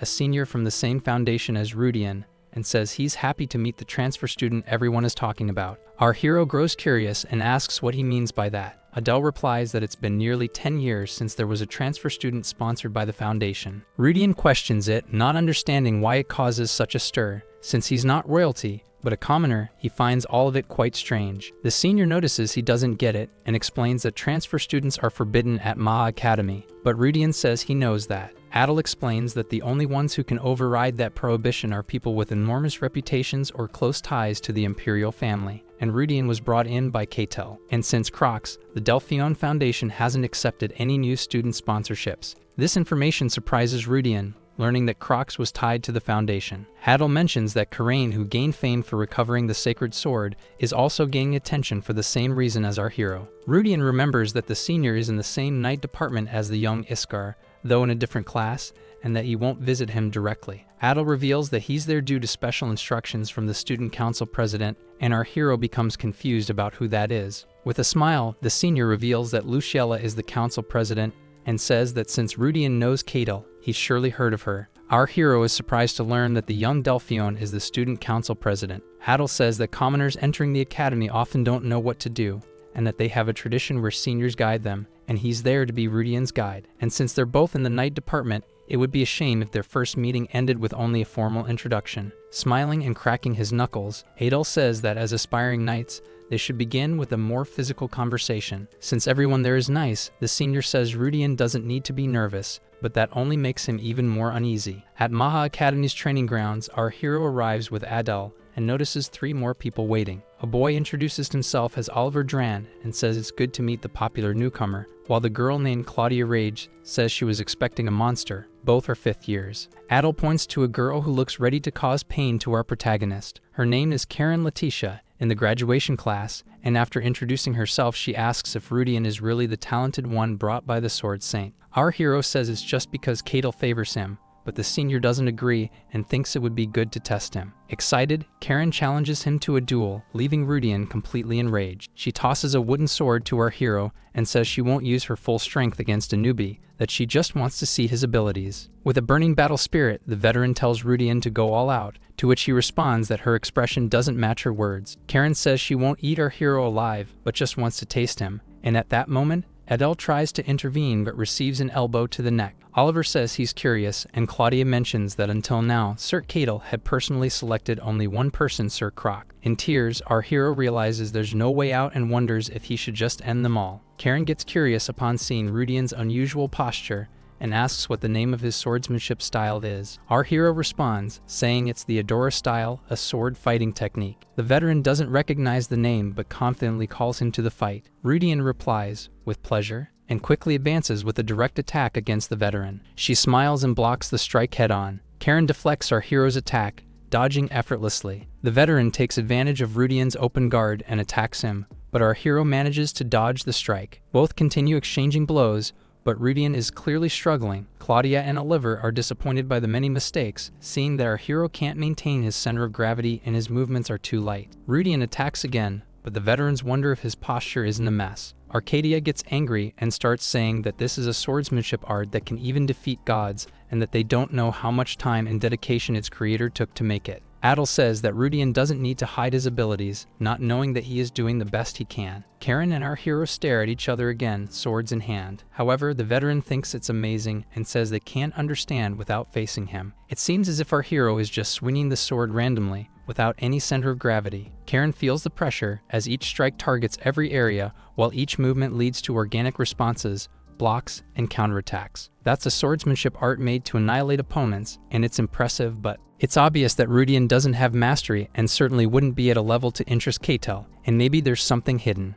Karen is disappointed and decides to end the duel while imbuing mana into her sword. The veteran charges for a powerful vertical strike. As she approaches, she finally delivers the blow to our hero. He decides to block the strike head-on. The collision of the weapons creates a wave of air and a loud crash. Claudia and Abel are shocked by this. Karen asks how he managed that. That was a mana-enhanced attack, and without control over mana, it would be impossible to block. This makes the veterans seem to understand the truth. Enduring the blow as best as he can, Rudian says that seems like cheating. Karen stops circulating mana in her sword after finally regaining herself. Our hero feels a lot of pain in his arm and gets angry, wondering if that mana-imbued attack was because she was determined to humiliate him in front of everyone. However, Karen is surprised to learn that Rudian, who just enrolled, already knows how to use mana, especially since he's a commoner. The veteran says she now understands why he became a transfer student and that she didn't attack thinking he could block the strike. Still, Karen lowers her head and apologizes for going too far, forgetting the duty of veteran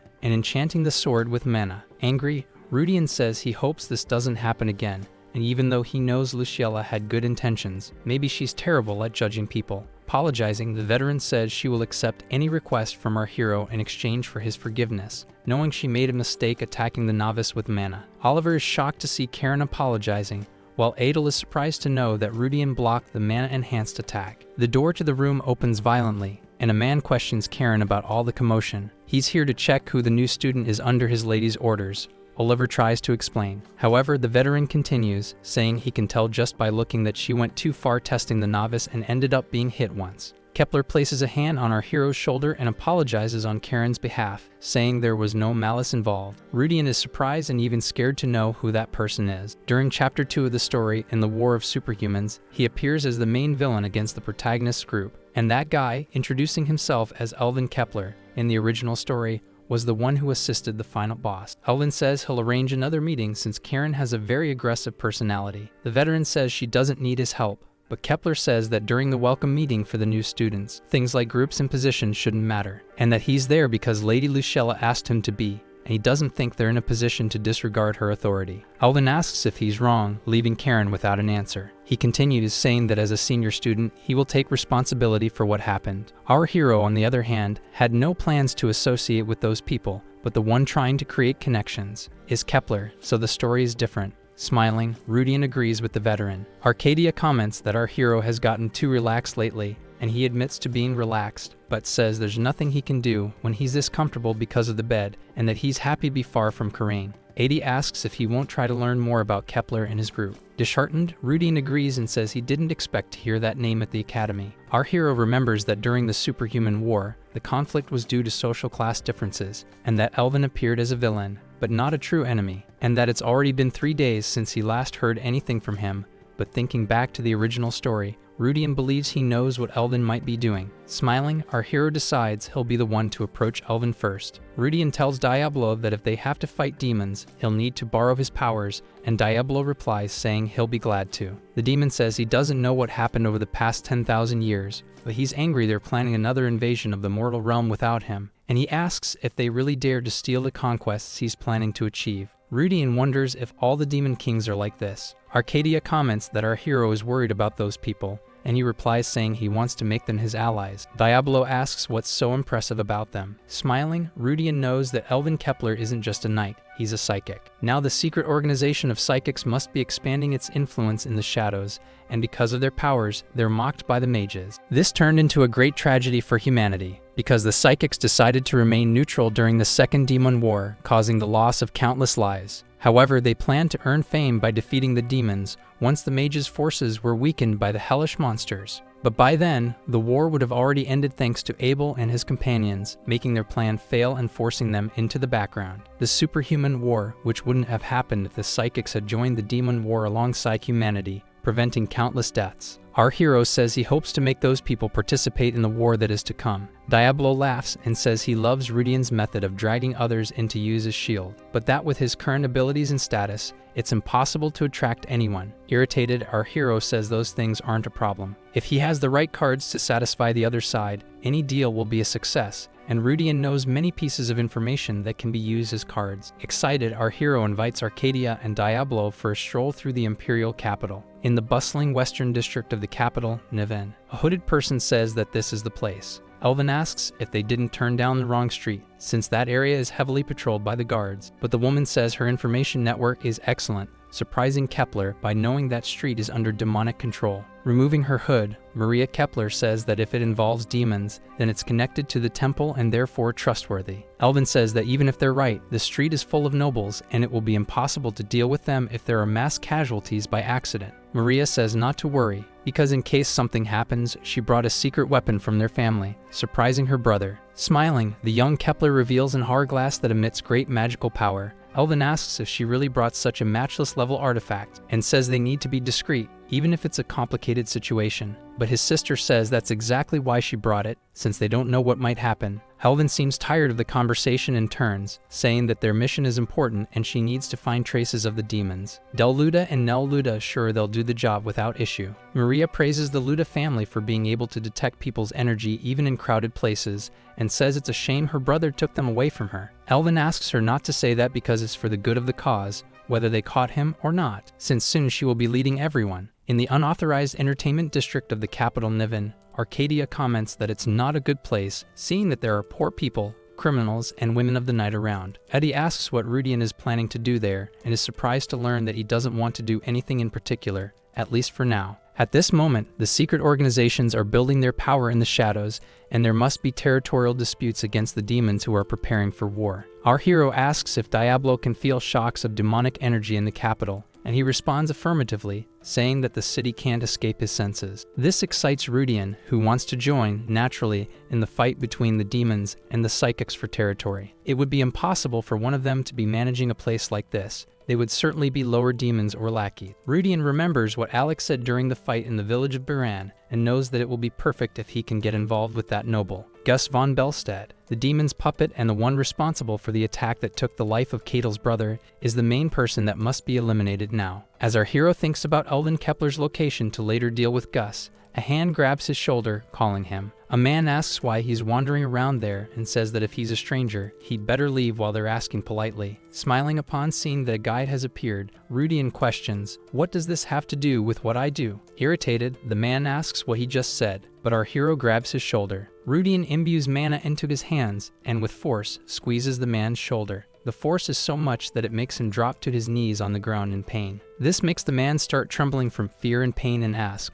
more politely, if Rudian is a knight. Our hero intimidates him, saying that from now on if he answers the questions he can leave. Rudian touches the man's forehead and asks about the suspicious nobles in the city, especially if they have green hair or are students at the Manhwa Academy. Threateningly, he says he wants to know everything that the man has seen, heard, and knows without anything being omitted. Elsewhere in the capital, a conversation takes place about Karine having laid hands on the new student, and that it was Lady Lucella who entrusted this student to her. Maria says that Lucella seems to like the veteran a lot, and that isn't good, but her brother responds that she isn't an enemy and that they need to recruit her or keep her neutral. Her sister asks about the possibility of the newbie causing trouble, which makes Elvin start to think. The fact that he was tested by Karine and that she became embarrassed suggests that he has a bright future, but as for him possibly disturbing their plans, Kepler assures that Rudian is just a first-year student and there's no way the result can be changed, and that he will be the disciple of the Sword Saint, and that it is Karine Letitia they need to worry about, since she's been competing for the position for 7 years, which makes Maria smile. Confident, the Kepler siblings continue, unaware that our hero is watching them from a tower in a building. Excited, Rudian says that he finally found them, and asks if Addie can feel that. Arcadia responds that he can, and is surprised to see that this is what they call a mutant, not expecting such irregular beings to exist in this era. The most powerful psychic in human history and the final boss of the superhuman war, an existence beyond the norm, Maria Kepler. Rudian asks Diablo if the concealment is perfect. The demon would like to complain, but knows that this time it's better to be more careful, since if the Kepler siblings are acting directly, the situation is far from simple. Confident, our hero decides to take the most prominent path of the capital tour. Del, using his powers, points to a place, saying it's there, and Elvin comments that it's the L. Granhart Theater. Kepler gets irritated upon learning that it's that guy involved, and that, as always, the mages think they're superior while not looking at their own feet on fire. He asks his sister what their chances are, and she says that the Marcus could be a demon or a lackey, but that according to the family's documents, he shouldn't be dangerous. However, if there are many opponents or if they use all their power, it will be difficult, and it's unlikely that a demon king will appear, so the hope is that the Marcus is a lackey. The group enters the theater along with many other people. On the highest floor of the theater, a large amount of demonic energy floods the stairs as someone comments that the predictions were correct. The Luda brothers complain about how no one noticed the strong smell and the demonic energy inside the place. Elvin says he heard that the Marcus is not a simple merchant, but rather an excellent mage, and that he must have been concealing the traces with magic. Maria smiles as she realizes that this is essentially a mage's workshop. The group enters a room where a man watches them and asks why students from the renowned Imperial Academy are there. Elvin tells the man not to play innocent and says he knows he is behind the weaklings who have been interfering with them. Marcus Gus Belstead, declares Kepler, making the man laugh and ask if they are the thieves who have been robbing his businesses and disappearing indiscriminately. Elvin replies that this isn't something someone who hires actual thieves should be saying, but the Marcus laughs and says they are from the Kepler and Luda families, and that they are mere merchant families without territory who dared to meddle with his association, and for that, there will be consequences. Elvin becomes furious upon realizing both families will be dragged into the problem and accuses him of being the lackey of the demons. Gus is surprised to learn they came there already knowing everything. Kepler draws his sword and imbues it with mana, declaring that he will eliminate the noble and all remaining demons hidden in the Empire. With this declaration, the Marquis unleashes a great demonic power, realizing that their objective is to interfere with the grand plan they have. Elvin becomes tense upon seeing that the enemy is beyond expectations, but knows they cannot let their guard down. Gus comments that he doesn't know what they can do with just 5 people. Kepler is confused when he hears 5. Without understanding, everyone turns around as Elvin says there are only 4 of them there. Our hero appears at the door, greeting the veterans and saying that this is the perfect time for him to join. Rudian smiles and says he's not there to interfere just because he was abandoned by the veteran for 3 whole days. Marcus Gus Belstead, in the original story, before the Second Demonic War, was someone who sided with the demons and split the Empire. Decisively so for having achieved the feat of executing the Empire's guardian, Marcus Kadel von Delphion, and Duke Vincent Delphion, thus leaving his name marked in history. Our hero is surprised to see that he'll have to face him earlier than expected. Upon seeing the stats of Gus von Belstead, who has no high values or more lifespan than a human, Rudian becomes curious seeing that even as a high-level lackey, he's weaker than Alec, whom he fought in the village of Baron, and wonders what is going on there. Elvin asks how our hero followed them there, but not knowing how he got there, he realizes there's no time to deal with Rudian, so he asks who he is and whether he's an ally or an enemy. Our hero affirms he's an ally, and that now one of his objectives is the same as theirs, making Kepler ask what that objective is. Rudian states, pointing to Gus, that his mission is to eliminate a demon lackey. Elvin is surprised by this, since the information that Gus is on the demon's side makes him wonder if the intel was really obtained secretly by them. Our hero says he belongs to a secret organization dedicated to world peace called Adora, which makes Arcadia glare at her master and question him. Kepler is confused by the goal of world peace and says he's never heard of such an organization. Rudian replies that it's not a large organization like the Psychic Empire, to which he belongs. This surprises the Kepler brothers, prompting Elvin to ask if he really knows the organization. Our hero says he would like to make a proposal to the veterans and asks if they are there to take down Marcus Gus Belstead, and he informs them that even in that busy area of the capital, he doubts the group can execute the noble right now. Elvin questions him, and he is informed that, especially, the Demon King's lackeys cannot be defeated with physical strength, no matter how powerful one is. Our hero looks at Maria and understands that if she is there, it's because they are serious about annihilating Gus, but she is still incomplete. Rudian says that before making a deal, he proposes to help in the battle, and in return, asks if they would form an alliance with him. Our hero asks what Maria, his senior, thinks of the proposal. The young woman is surprised and wonders who he is for managing to follow them here without her noticing, and that he's asking for an alliance with her, not her brother, which makes her question how Rudian knows she is the leader of the organization. Our hero asks what she will do, but Maria refuses, and says she won't accept an alliance from someone suspicious, and now that it's clear he was following them, they have no intention of letting him go either. Rudian raises his hands upon hearing that after dealing with Gus, they will go after him, but he was already prepared in case that happened. That situation is one of the events that happened in the original work. The Marcus was still alive until the beginning of the story. If a fight happens in that place, many people inside the theater will be affected. Our hero knows that they are not stupid enough not to know this. Gus laughs, asking if the interesting farce is over, while Rudian wonders what the group's plan is to corner Belstead. The noble invites them to fight and do their worst, curious to know what plan they have to deal with the situation they got themselves into. Gus releases a large amount of demonic energy toward the group, saying, "Let's start the festival." A green glow appears in front of Maria. The powerful relic in the shape of an hourglass starts spinning rapidly, releasing a large amount of power that clashes with the demonic energy until everything turns dark, which soon reveals desert hills. They are all transported to a desert, and Gus asks if this is the effect of the artifact that can interfere with space, something even the masters of the 4 magical towers desire. Excited, Belstead says he will take that relic and calls them inexperienced youths for thinking they have the advantage just because the terrain has changed. The veterans are surprised to see the demonic energy and that the enemy no longer needs to be discreet. Gus makes several black circles appear in the air. From them, grotesque monsters begin to emerge one by one, growling and snarling. Del asks if they are demonic beasts from the demon realm, and Elvin confirms that Belstead is a summoner who says he was reborn with power that he received. Now transformed into a red demon with horns, he questions if mere youths like them can do anything against him. Kepler is surprised by the change in appearance, but our hero knows that it's not just the appearance that's changing. His power is increasing. Rudian had forgotten that high-level lackeys, according to the scenario, can temporarily transform into demons, which is why Gus seemed weaker than Alec. Our hero is surprised to see that the enemy's combat power is greater than that of Simmer Drain, whom he faced in the dungeon. Now transformed, Belstead says he will charge the price for them getting involved where they shouldn't and says they should have stayed in mere alley disputes for their own interest. Elvin becomes concerned that the enemy might not be a noble demon, and Maria says Gus is probably stronger than noble demons, and they cannot let their guard down. The infernal creatures begin attacking the group, while Belstead laughs, saying they should accept their end obediently. Maria uses her powers, creating lights in front of her. The sound of monsters screaming in pain surprises Gus, seeing a light barrier that repels and harms all the demons that attack it. Belstead is confused, as he didn't think that was possible, since he didn't feel any power and that the amount of mana that girl has is that of an ordinary person. Maria asks if he still doesn't realize it. Our hero knows that she is a superhuman who served as the final boss of the chapter, and that even among the numerous superpowered characters in the Chronicle, which Rudian can't see the stats of, and in the story, her followers describe her as the Golden Empress of Psychics, who confidently declares that this place will be Gus' tomb. Belstead is surprised to see powers that mere humans cannot have.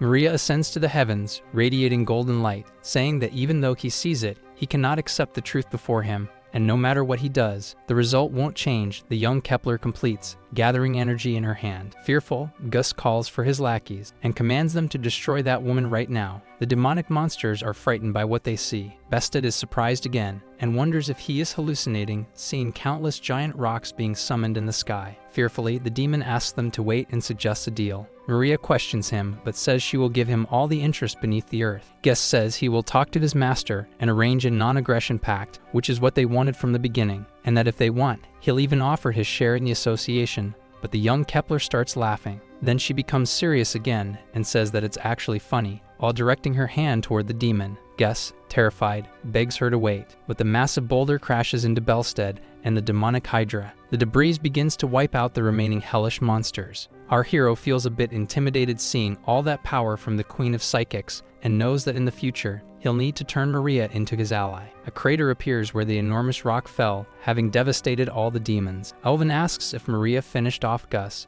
but Rudian tells him to wait, saying the veteran shouldn't say things like that, which confuses Kepler. Our hero asks him to look at the crater again and see whether Belstead is truly dead or not. Elvin doesn't believe it, thinking it obvious that even a demon couldn't survive being crushed by something like that. But a massive amount of black liquid substance gushes from the ground, surprising him. Maria remains serious, observing the strange event. The liquid moves abnormally, taking the shape of a demon who starts laughing as he regenerates. Gus is still alive and asks what they'll do now and admits the girl's power surpasses his, but says that alone will never be enough to destroy him. Maria smiles, saying that in their current state, they truly can't annihilate him, and if she'd known that, she would have prepared more carefully. Belstead laughs and asks if she really admits that, to which she replies, if they can't destroy the body, it doesn't mean there aren't other methods. After saying that, Maria closes her hand and activates her powers again, which causes Gus's body to reconstruct itself, bringing terrible pain to the demon. The young woman, a little more sadistic, says that if it isn't the human body, then there's no need to treat it like one, and that after destroying his body until his mind breaks, they'll take him to the Kepler family, where he can be eliminated. Hearing the demon's screams of pain, our hero knows that death is far better than that, and that if he fails to persuade them, he'll end up the same way. Even so, Gus keeps laughing while suffering. With a maniacal smile, he says that if his predictions are right, the effect of that artifact is about to end. Isn't that so? Asks Belstead, leaving Maria speechless. Spatial manipulation is the domain of gods, and there's a limit to what can be done with tools. Laughing, he says she has 10 minutes at most. The young Kepler knows it's true and feels the pressure as the demon laughs at her situation. Realizing his guess was correct, he informs her that now that something has happened to him, his master will soon take action. Maria wonders what she should do, knowing it'll be complicated if his contractor shows up. Even if they win, dealing with the consequences will be difficult. Our hero asks if it's time for him to step in. This surprises the young woman when she hears it. Rudian begins to approach the center of the conflict, seeing that apparently, they can finally resume dialogue. Our hero reminds her that they couldn't take Gus down. Maria repeats again that she refuses to form an alliance with him and claims there must be a way. Rudian says he will withdraw the alliance proposal and asks if she could at least listen to the conditions for one. And since he's a little scared, he wants to add the condition that she won't hurt him. Our hero says he's sure she has some methods, but they probably aren't very graceful ones. And confidently, Rudian asks if he's right. Maria agrees to the proposal offered, but says she will only allow him to speak, to which Rudian replies that she really is quick to decide and that he has no other choice. The intimidating young woman warns him that he better be prepared if he fails. Our hero calls for Diablo, who says he already knows what Rudian wants. The Demon King asks if he's thinking he can't handle that, and Rudian laughs and says of course not, that he just wanted to ask to be sure. Gus seems like he's about to say something, but our hero covers his mouth with his hand, catching him off guard. Rudian pierces the demon's body, who starts laughing and asks what he thinks he's doing, saying that our hero should already know he'll never succumb to that kind of pain and that he should stop the nonsense. But Gus screams in pain while violently writhing. Rudian says that since he's a mage, he certainly knows ways to alleviate pain along with the excellent regeneration ability that comes with immortality. The demon continues to scream in pain while our hero asks where that confidence went and if he lost it because he couldn't regenerate. Mariette is confused as to how he's managing to do that to the monster. Rudian knows that there is no method to break the immortality granted by the contract, but demonic powers can easily be nullified by high-ranking demons, and that among all the demons, Diablo has reached the peak as the most powerful demon king under the name of the Seven Thrones. And with immortality blocked, regeneration will also be blocked. Gus, desperate, begins to scream. No. Our hero, excited, responds, yes. A strange magical circle appears behind the demon. He screams loudly from pure pain and despair. Gus Belstead, who lost the competition for the family succession, entered the path of magic and grew to the point of wanting the position of the next master of the magic tower. However, at one point, his growth stagnated and he was eventually removed from the succession for the position of the next master. When he was exhausted, impatient, and desperate, a demon approached him,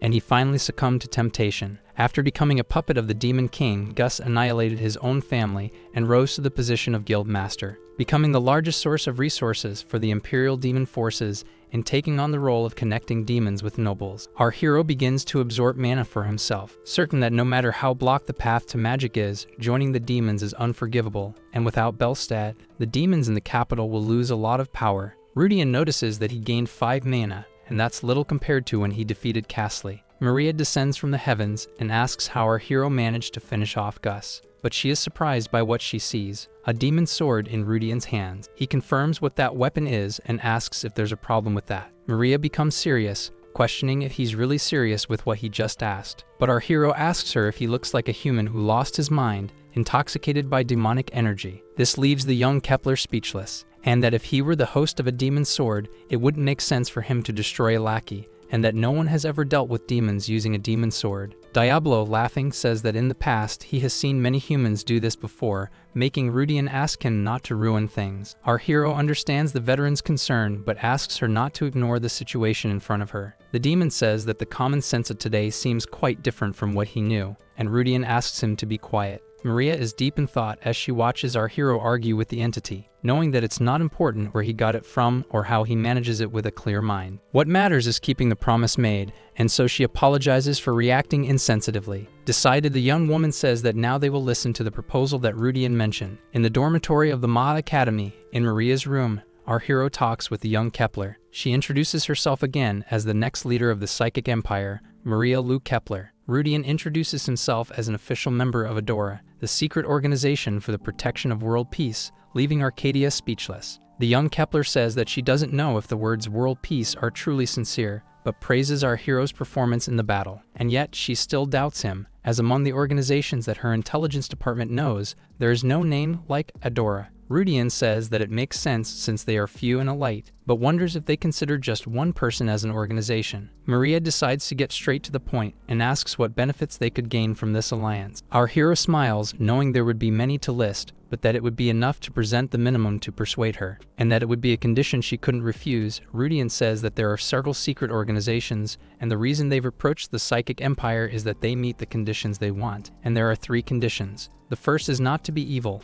The second is to have a certain level of power, and the third is to have the same common enemies to pursue. Maria says that even if they meet the first and second conditions, she doesn't understand the third, and asks if he's talking about a common interest without knowing what their ultimate goal is. Rudian speaks of psychic powers, asking if it's about them being accepted by the public as a conventional ability, just like magic. Maria is surprised and asks how he knows that. Our hero questions if he's right about them fighting demons behind the scenes to block the intervention of mages and take all the credit. And if they earn credit for eradicating the infernal forces that infiltrated, the imperial families will view them more favorably, and that aligns with the desire for world peace. Rudian says that demons have already infiltrated the continent beyond imagination, and although the Empire is relatively fine, the leadership of the other kingdoms already belongs to demons. Maria doesn't seem to believe it, but our hero says that if she investigates properly through the investigation department, she'll find it's all true. The young Kepler asks if infernal beings have really infiltrated the human world that deeply. Rudian speaks about Gus Belstead, the head of the United Theorists Association, and states that they controlled 20% of Imperial logistics, and that this person was merely a lackey of the demons, and questions whether she still hasn't understood. Our hero brings up the benefits she asked about and says that first, it will offer all the information they have about the demons in the Empire. Second, they will give support to the Kepler family and the Psychic Empire, and connect them with the highest imperial nobles. And lastly, they will provide ancient knowledge where the theory of psychic powers was established. At that moment, Maria reacts in surprise and questions whether what he said about the theory of supernatural power is true. Arcadia finds it strange that this is enough to persuade her, and our hero replies that as a psychic, she absolutely cannot refuse. Rudian says that AD may have doubts because he's known the theory from the start, but it's different for them, and thanks to AD's knowledge, Rudian feels confident about the negotiations. In the original work, Maria had psychic powers so strong that other great mages couldn't handle her, but compared to her power, her weakness was very obvious. Rudian explains that due to the lack of theory, these powers are very difficult to learn, less versatile than magic, and cannot be used outside of one's awakened abilities. To overcome this weakness, psychics tried for generations to theorize their powers, but in the end, could only rely on innate abilities and bloodline. The theorization of these supernatural powers is their long-held wish that could break the wall called talent. Rudian is sure they won't refuse the offer because he knows they'll never turn down a simple path to achieve the greatest goal they've been seeking for centuries. Our hero tells Maria that the book written by the ancient Psychic Empire, which has already vanished with time, is in the possession of the Adora organization. Upon hearing this, the veteran is shocked and tense, but Rudian asks her, what will she do now, leaving Maria trembling with all that information. Inside the hideout of the Psychic Empire, someone asks how another person is doing. Elvin worries about his sister, who is reading several floating papers in the air, and she replies that she's fine. Kepler complains that Rudian made things too complicated, but Maria says it was something they couldn't refuse. Elvin asks who that guy is, and his sister replies that after research done by the intelligence department, our hero is literally just an ordinary person. But Kepler doubts that, saying he's never heard of a human who could wield such a powerful demonic sword while remaining sane. Maria says that ego is the only sword capable of destroying the ability of immortality, and that a powerful demon is sealed within it, but a normal human would lose their soul upon touching it. She asks who Aldora really is while thinking that they know everything about the psychics, but know nothing about Aldora. Alvin says that as long as they're being watched, they can deal with them anytime something strange happens, so they might be able to uncover them gradually. Maria says that since they didn't approach as enemies, the most important thing is the benefit they'll get, but they still need to see if what's being offered is truly real. The young woman knows that information, connections, and knowledge are all things they want, and all of it is a very high price for an alliance, and she questions whether their true objective is really world peace. Maria states that for now, she has a commitment with Rudian tomorrow, and so she calls her brother so they can leave. Elvin talks about high nobles with no ties to mages, and asks what kind of connection will be offered. His sister says there are 5 knight families at the rank of Marquis or higher. Maria wonders if it could be one of the 5, but her brother doesn't know and says there are count families on the borders comparable to great nobles like the Iskar. Kepler says maybe they'll be introduced to the Iskar family, since Rudian is from that family. Maria says they will find that out the next day. Our hero decides they need to prepare since Gus Belstead was the highest priority for elimination. This should have only occurred after they had settled in the capital. Rudian knows that with the noble gone earlier than expected, he needs to prepare for the consequences, and that he can still intervene, and he cannot afford to make any mistakes. However, he ends up feeling confused, not knowing why Del and Nell are sitting next to him. Both say that it's Maria's orders. Our hero asks if the order is to monitor him, and the girl responds that it's to take him to their faction, while the boy says they are allies now. Rudian believes it's monitoring and that Elvin and Karine are from rival organizations, but Lucella entrusted her safety to the veteran, who might not like the alliance made, and perhaps that will become a problematic issue. The Luda siblings inform of Maria and her brother's arrival. They barely arrive and immediately ask our hero where he plans to present them. Rudian smiles, saying they'll see when they get there. Imperial Garden, inside the Imperial Palace, Lucella formally greets the prince, who asks what she's doing there. A beautiful young woman timidly greets her. She is Citri Belstead, the daughter of Gus Belstead. Lucella observes, a bit surprised, but the third prince, Roa Wilhelm von Morian, with a bit of anger, questions her if she won't greet her back. Politely, the young Delphion greets her, saying it's been a long time since she last saw her, and Citri laughs a little, commenting that it's the first time they've seen each other since the last ball. Roughly, Roa states that Lucella should be busy with the task he gave her and questions the reason for her visit at this time. Seriously, the noble informs that she is there to report the case of Gus Belstead's assassination. However, without waiting for the prince, he eagerly takes the rolled-up paper about the investigation, saying that there has finally been progress. Roa stands up after reading the paper and says it's the portrait of the people who injured his father-in-law, but quickly corrects himself, saying his father will be revealed, which makes Citri happy. The prince embraces the young woman, telling her not to worry and that he will find the traitors and make them pay, and he will do everything for her, which surprises Lucella. With a dark look, the noble Delphion silently watches the scene of the noble couple. In the eastern part of the capital, in the crowded area, is the headquarters of the Information Guild. Maria looks around, wondering what kind of place this is, while her brother says he expected to be taken to the Eskar estate. The young Kepler asks if the noble is someone who can only be found with the help of the Information Guild, but Rudian responds that it's nothing that complicated. But he warns that since he doesn't know what will happen, it would be best not to say the original name of the organization. He knows that saying empire in front of an imperial noble is not good. Maria says that's a good idea, and that makes Rudian smile. Our hero talks to a man and asks to arrange a meeting with the guild master, which surprises Elvin, as they're going to speak with the head of the place. The attendant asks if they have an appointment, but Rudian says he just needs to say his name, making the man ask them to wait a little. A few moments later, someone approaches, running. The man apologizes for not recognizing such important guests and says that the master is waiting for them. He asks them to follow him. Maria is confused by that, and her brother questions whether the guild master's identity is unknown to the public. At the Information Guild headquarters, in the master's office on the top floor, a person greets the guest. The Kepler siblings are surprised. Elvin asks how that person is there, and his sister asks if it's really true. Seated behind a large wooden desk with books and papers is Lucella. With a neutral expression, she greets them and introduces herself as the master of the Information Guild. At the Imperial Maha Academy, in the student council room,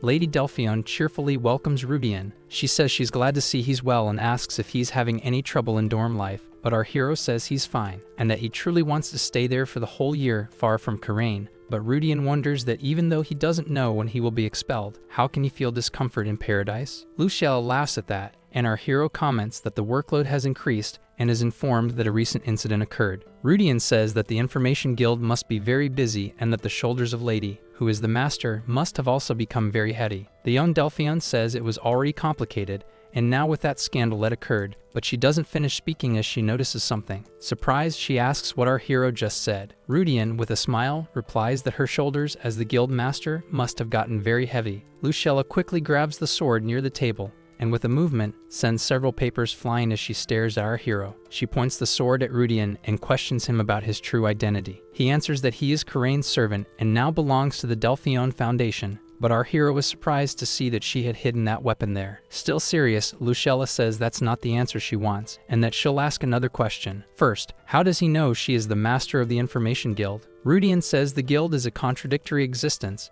and that when imperial information could be leaked. It's strange that an organization operating privately is so public, and that a guild which trades in information surely generates great capital, but the imperial family cannot do this directly. Lucella tells him to continue. Such a valuable resource could not be handled by just any noble. At minimum, it would require a great noble family connected to the emperor, and there is only one capable of that in the empire. The one that inherited the imperial bloodline and proved its loyalty for generations, where Lucella, the fiancée of the third prince, exists, it could only be the Delphion. This makes the young woman smile, saying it's a good guess and close to the truth, and yet, a hypothesis is still just a hypothesis. Lucella asks another question. How did he discover all of this? Our hero knows that this is where he can make his move. Rudian responds that a few days ago, an influential noble in the capital disappeared along with some documents that likely contained information about the case. Smiling, our hero points to himself and says that he is the culprit. Lucella is surprised at that, and Rudian continues, saying that he's the one who took down Marcus Gus Belstead. This confuses the noble,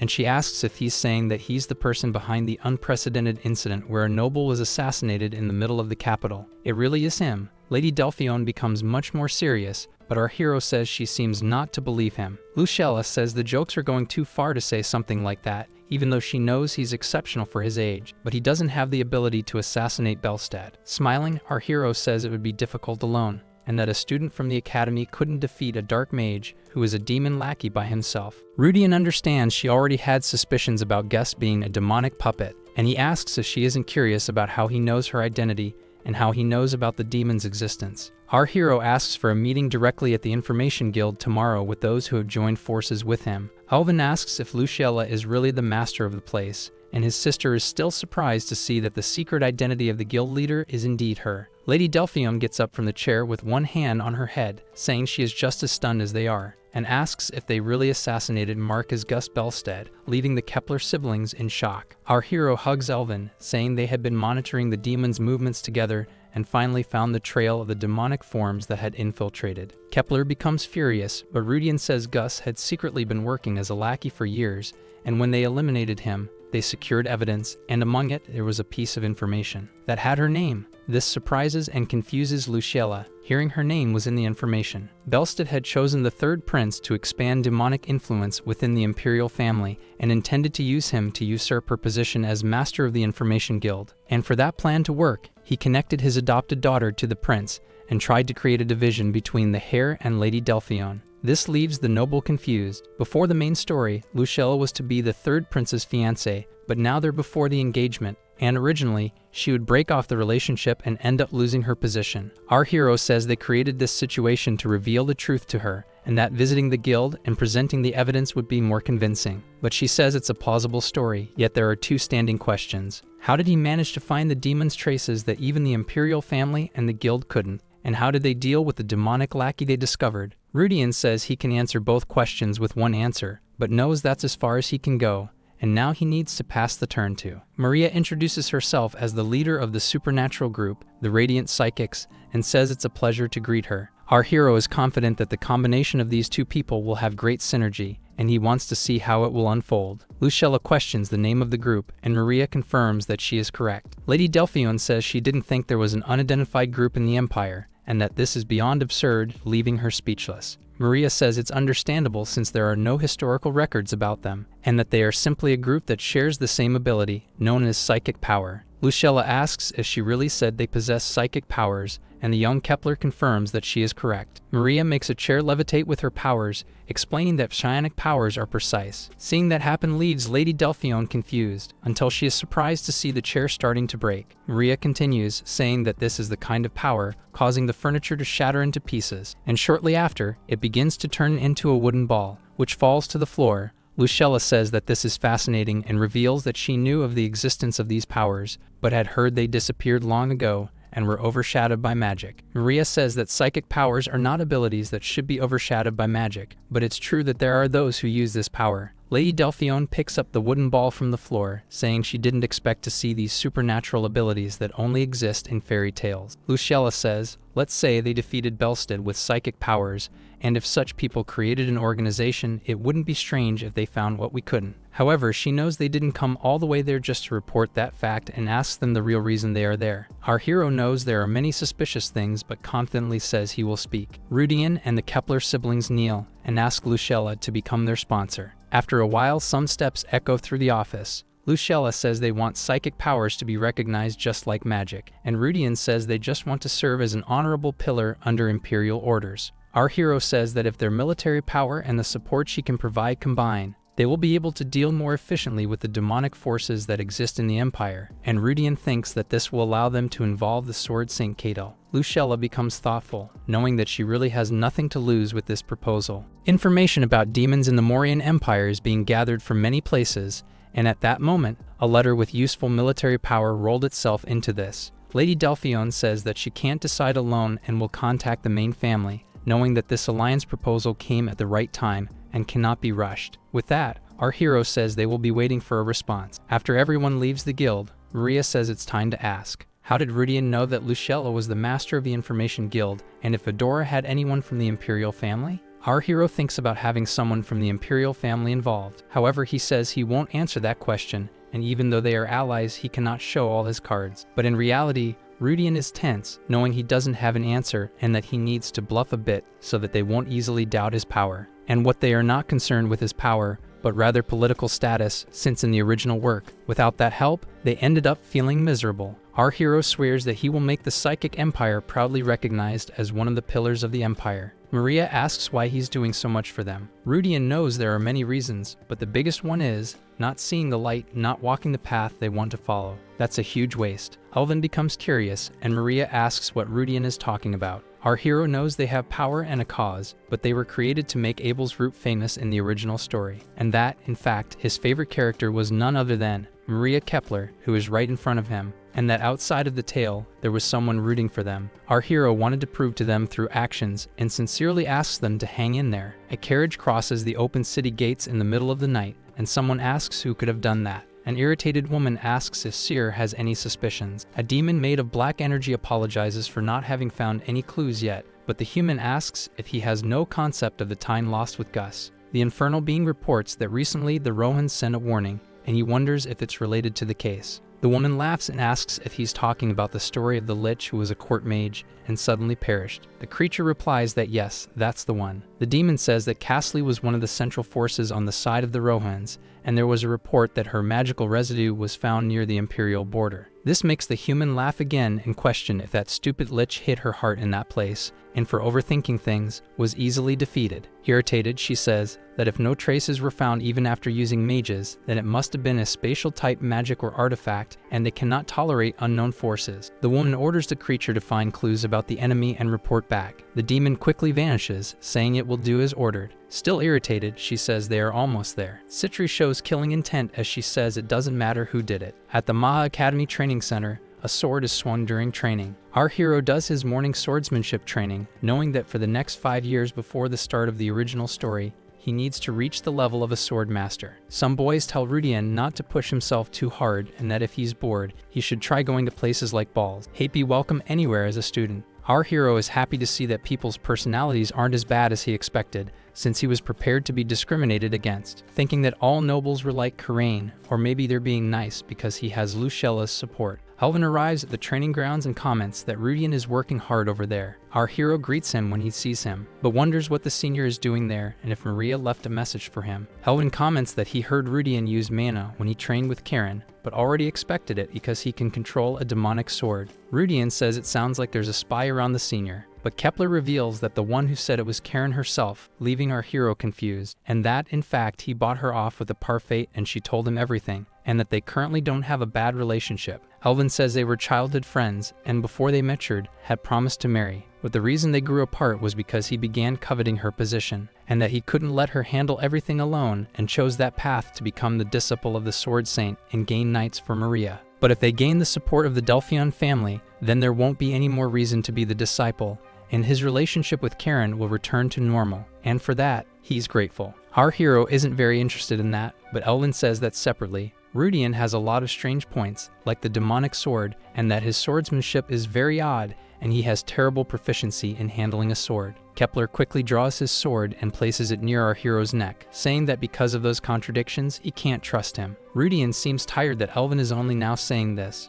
In a room filled with shelves and flying books, someone asks if the name is really Adora and says it's impossible to trust someone with obscure motives. Maria tells her father that the theory they were given is real, and all the researchers agree that it is on another level, a theory from an advanced era, and that they offered such a treasure willingly, but her father says that even if there's a valid point, very few have spoken of world peace, and among those who tried, Matthias Kepler, the leader of the Kepler family, continues, saying that none of them exist anymore. Even in the records kept by them for over 1,000 years, none remain. And in the end, he asks if his daughter has checked those records, to which she replies that she has. But she doesn't believe that the expression our hero showed was fake. Maria soon says that the choice is her responsibility, and for that reason, as the leader of the organization, she believes in the moral duty to repay the favor they received, even if they truly are evil. This makes Matthias Kepler thoughtful, but he soon responds by saying that if she insists, he will leave everything related to Adora entirely in her hands, and she thanks him for it. Still, to have such a systematic theory, and even so, Matthias comments that he finds it suspicious that they use the green world, which leaves Maria speechless. The world of 7 colors refers to dimensions that actually exist, and to 7 mystical artifacts that grant immense power.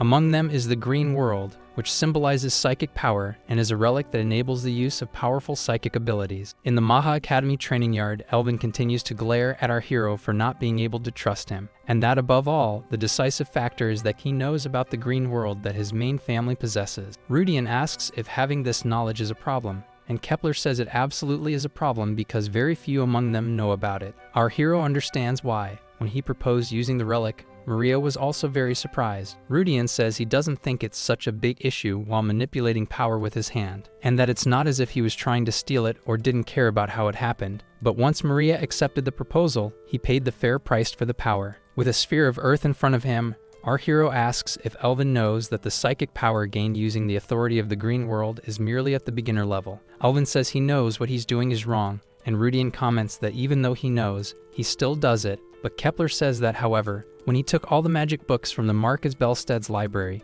they handed everything over without thinking much since they didn't need them. But seeing him gain psychic powers from the green world, Elvin felt that our hero was collecting different abilities. Along with the fact that Rudian knows the circumstances of the Kepler family and the organization in great detail, Elvin says that if things are left as they are, the Keplers and the organization will become entangled in our hero's intentions, and this will eventually lead to something horrible. Rudian smiles, seeing that the veteran is someone determined to do everything for the organization and has a tendency to pursue great causes. He wonders why he shouldn't recruit him as a companion for the group. Our hero confirms that he is indeed collecting abilities, but doesn't say that he desires to acquire every power he can in the world. To achieve this, he needs to gather as many companions as possible, just like Abel did. Rudian says he can prove his innocence and objectives simultaneously. Smiling, he places Elvin's sword near his own neck and asks, "If you monitor each of my steps, you'll learn quite a bit about me, won't you?" Kepler becomes confused by what he is saying, but our hero says that he will actively demonstrate that they are indeed sincere allies, and asks the veteran if that idea is better than causing conflicts there and destroying the alliance.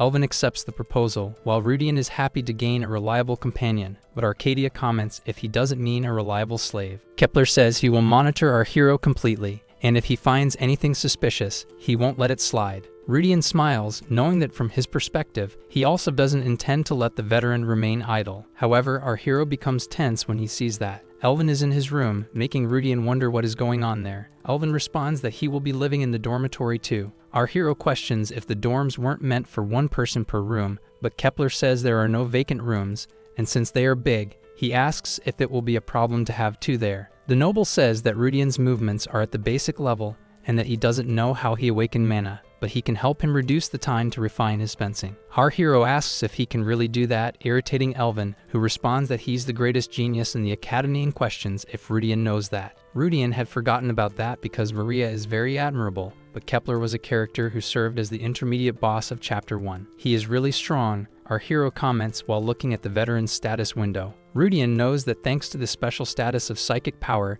even if the other statuses are at the level of a common knight, his combat power is very high. And at this point, Elvin is not only superior to Alec, whom our hero fought before, but also to Gus pre-demonification. Our hero believes that considering his age, he is certainly at a level that could be called monstrous. Kepler says that the fencing training is a small help, and that if Rudian thought he would just sit and watch, then he's mistaken. Our hero thanks him for the help and says it's always welcome, but he is determined not to let the veteran just watch. Rudian sits on the bed and confidently says that he has a plan and asks Elvin to trust him and follow him. This makes him curious, and our hero says that with their abilities, getting close to demons is no different than putting your head into a tiger's mouth. So they must find a helmet that will remain intact even when the tiger's mouth closes. Elvin doesn't understand what he means by that and asks, confused, why a helmet? Imperial Academy, Student Council Room, the Kepler siblings, and our hero meet with Lucella, who welcomes them, and declares that in the name of Duke Vincent von Delphion, she accepts the proposal, and says, if you dedicate yourselves to the safety of the Delphion family and the Empire, then we will be a solid support that will illuminate your future. Lucella turns to Elvin and calls him, saying that now the alliance has been formed, and as proof of that, unfortunately for Karine, he will become the disciple of her uncle Kadel, leaving young Kepler in disbelief while Rudian seems amused by it. Lady Delphion asks our hero what he plans to do now, but he gets too close, making her flustered and ask what he wants. Rudian whispers in Lucella's ear that Belstead, who was a lackey, offered his adopted daughter and not his real daughter to the prince, and asks if she understands what that means. Lady Delphion asks if he is suggesting that she too, has connections to demons. Our hero says they'll see if the Marca's daughter is involved in the association's affairs, and if a new person takes her place, she might be connected to her. Lucella believes it's impossible for a mere lady to be involved in the important responsibilities of a trade company. Rudian says whether she's related or not. He asks if they should remove a parasite who is beside the third prince, leaving Lucella thoughtful. With a strange look, she agrees that parasites must be eliminated. Arcadia says she's not sure who the real demon is there, and even Diablo agrees, making our hero tell them both to shut up. Lucella asks what they should do now,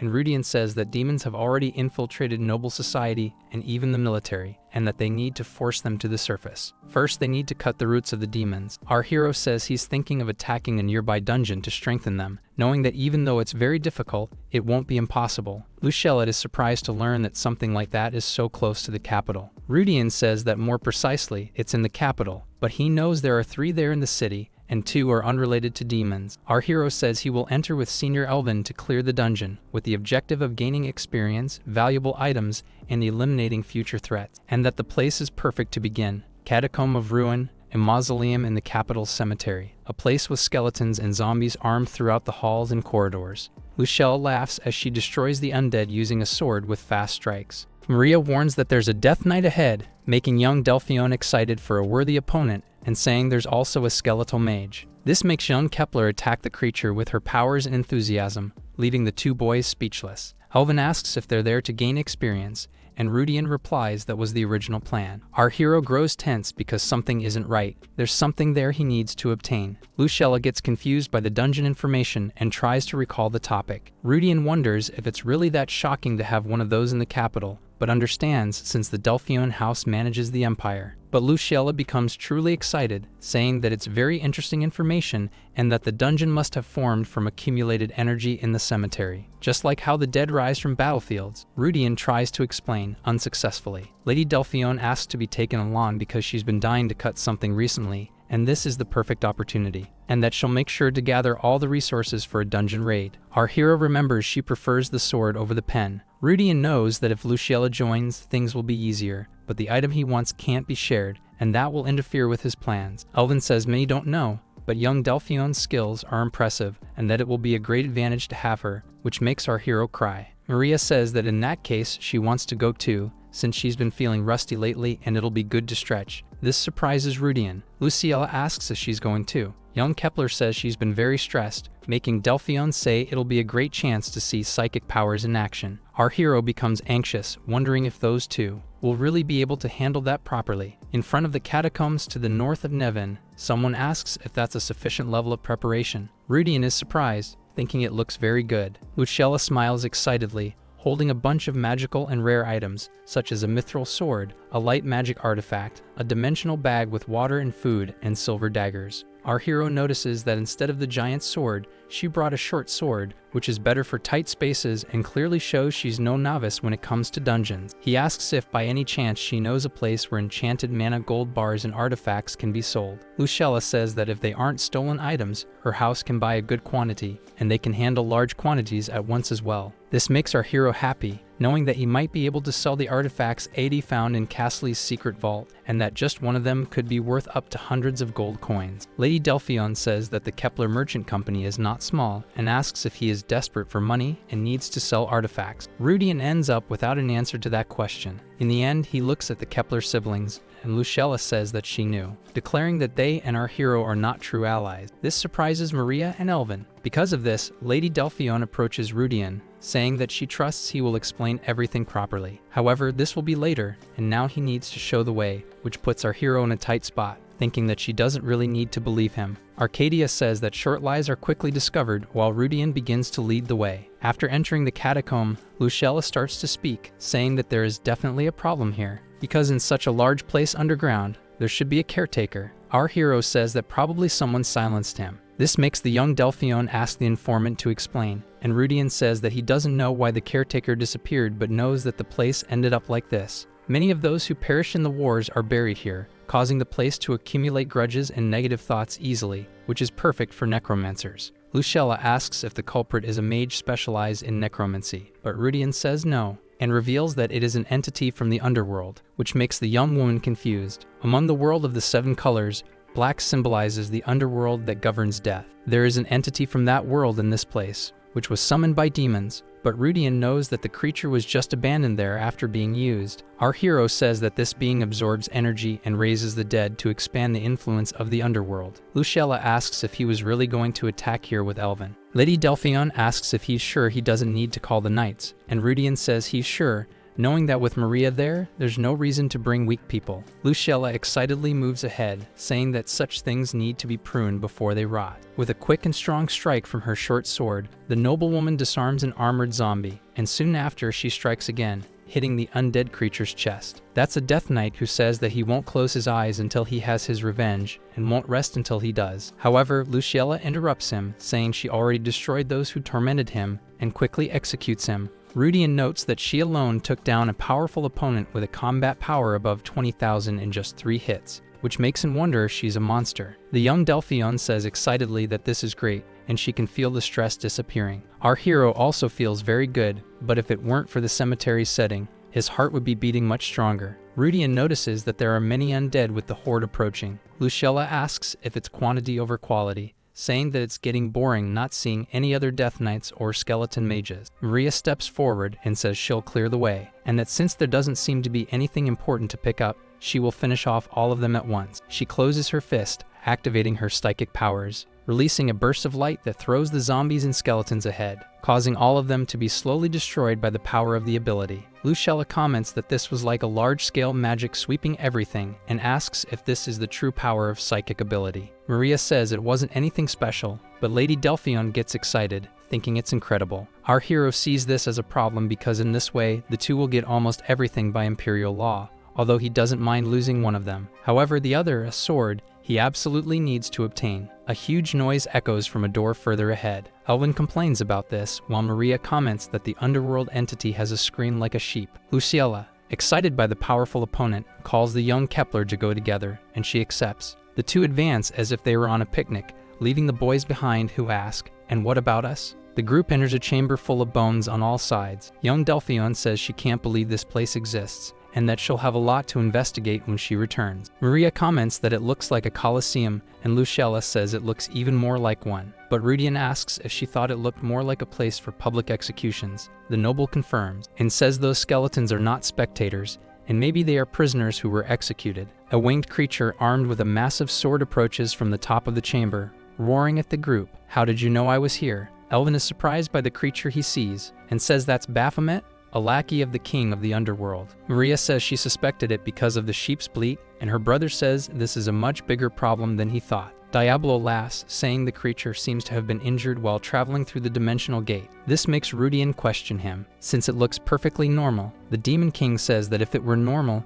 it wouldn't be speaking to humans like this, and with the king of the underworld backing him, he's even rude to the Demon Kings. Diablo assures that monster will try to negotiate with Rudian using illusions and temptations. The moment our hero believes in them, it will be the end. Baphomet screams, saying that just 4 humans are a perfect prey. The creature tries to intimidate the group by shouting that it will execute all of them. Rudian asks Diablo for help, who says that being is a master of curses, so he needs to be careful, especially when it's about to be banished back to the underworld. At that moment, it's most dangerous. Our hero adds that it will try to take someone with it, but he believes that if possible, he needs to get his hands on it. With a sheep-like bleat, Baphomet charges, brandishing its sword at the group. Our hero wants the essence that the creature possesses. The monster quickly approaches, flying. Elvin says that with that huge sword, even a scratch would be fatal. Baphomet's enormous weapon closes in on our hero, who takes his fencing stance to receive the attack. Maria quickly uses her psychic powers, creating a barrier around Rudian, which makes him excited and ready to counterattack the monster. Everyone receives psychic protection while our hero believes that as long as he has Maria's barrier,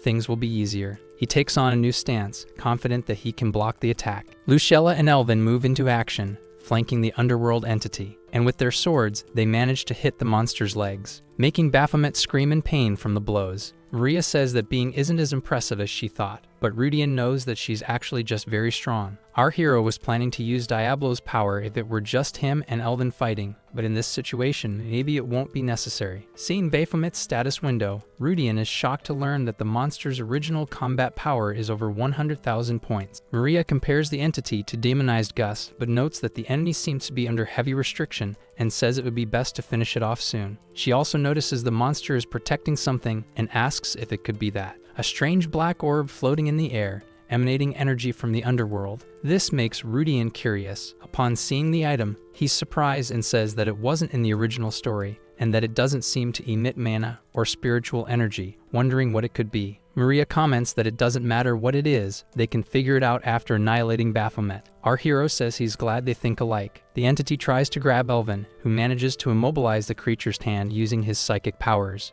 Lucella, excited, lands another hit and says that if she had known this was going to happen, she would have brought Zeldika, making Rudian ask if she really named her sword. But our hero looks at his own sword named Diablo and knows he can't judge other people's taste. Deciding to enter the fray now, Rudian confidently charges toward Baphomet. The demon in the sword warns him to aim for the monster's heart and says its magic will be quite dangerous. Gripping the sword tighter, our hero attacks the leg of the entity, knowing it won't be easy to strike the creature's heart. Baphomet swings in a wide horizontal arc, trying to hit as many as possible, but seems to miss. This leaves him confused as to why he's having trouble, since normally these rookies wouldn't be worth his time. This enrages him, and he screams, saying that he won't forgive any of them, from the demons who trapped him there to the humans who want to destroy that sacred body. Diablo asks how that servant of the king of the underworld dares to speak of a sacred body. Rudian tells them not to look directly at the monster, fearing that the creature will cast a powerful curse before being defeated. Elvin and Lucella respond that they understand. Our hero, standing behind the entity, says that he will finish this quickly. Baphomet roars as he strikes, making the young Kepler protect himself with his powers and the barrier created by his sister. Elvin struggles to defend himself and asks Rudian if this guy isn't too strong for just the two of them to handle, and that if it were just the two of them alone, they'd be finished. Our hero asks if he really has time to complain, irritating the veteran. Baphomet continues to rage at the situation, knowing that if it weren't for that barrier, he would have already won. The underworld entity looks to the side and points a finger at Maria, saying, "Human girl, if it weren't for you." Furious, Baphomet attacks her with his enormous sword. Our hero strikes him first, saying that he won't let him attack her. The monster screams in pain from the attack, which causes him to drop the sword and fall to his knees on the ground, creating a loud crash. Our hero wonders if it's finally time to finish this. Baphomet complains that if only he had a little more time. Rudian says it's time to defeat him while he's weak, but Elvin asks if this is weak, and he responds that if he had his strength back, they wouldn't even be fighting. In fact, everyone except Maria would have perished. Baphomet begins to laugh and questions, "Do you think I'm going to disappear so pathetically?" Normally, he would be banished back to the underworld like this, but even if it costs him everything, he won't let those who humiliated him get away. Slamming his hands on the ground, the creature emits dark energy and screams, saying that they and the demons will pay and that he will see the fall of all of them with his own eyes. Our hero is confused by this and wonders why Baphomet is talking about the demons as well. The entity throws his sword away, which lands in the pile of bones. Elvin is confused by what the monster is doing, and Lucella asks if he has surrendered. With a sinister smile on his face, the creature leaves them all confused, not knowing what he's plotting. And with one hand, Baphomet impales his own chest, making Lucella wonder why he's hurting himself. Maria understands what's happening and warns everyone to stay away because he's using his life to instantly break all restrictions. With no time to waste, she uses her powers and pulls everyone away from the monster. Elvin asks if the entity is planning to cast a curse. Baphomet screams to the heavens, "I offer the rest of my life and magical power. Everything I have I dedicate to you. Please do not ignore the call of this wretched goat. O God beyond the stars," completes the entity. Our hero is shocked to hear the call to that god. Rudian remembers that in the original story, it's at this part that guy shows up during the war against the aliens, Chapter 3, Galactic War. And even though Baphomet didn't appear much, our hero knows he should have realized it was that chapter, which means he is linked to the aliens or has the ability to summon something similar. The monster continues to invoke the god, asking him to appear in that place.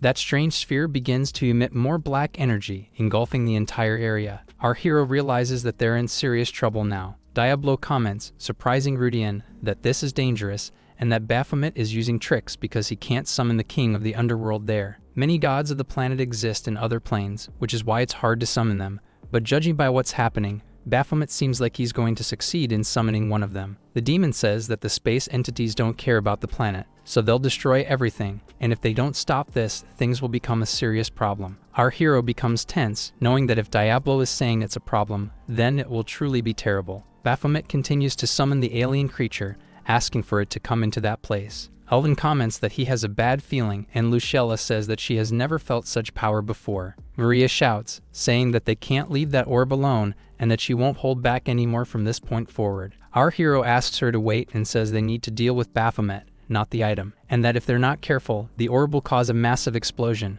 But the monster laughs, saying it's too late. Saying that executing him doesn't matter, he invites them to eliminate him, claiming that seeing that power go out of control will produce an interesting result. With difficulty, Maria says that if the entity Baphomet is trying to summon appears, not even she will be able to deal with the new enemy, and that even if the entire imperial capital explodes, they must stop it. Otherwise, the whole continent will be destroyed. Rudian says the continent won't fall that easily. Irritated, Maria says it's not the time for jokes. But our hero says he's going to fix it and will run toward Baphomet and impale his heart with the sword. But the consequences will be immense, and he asks if she can protect him. Maria asks if he's insane for throwing himself into that unknown power. Rudian smiles, saying he's never seen before the power of the underworld and the force of space. Confident, our hero says that if it's him, looking at the sword, he'll succeed, which makes Diablo laugh, saying he's finally realized how amazing he is. Again, Rudian asks if she can do it. Maria, with no other choice, accepts the plan. Confident,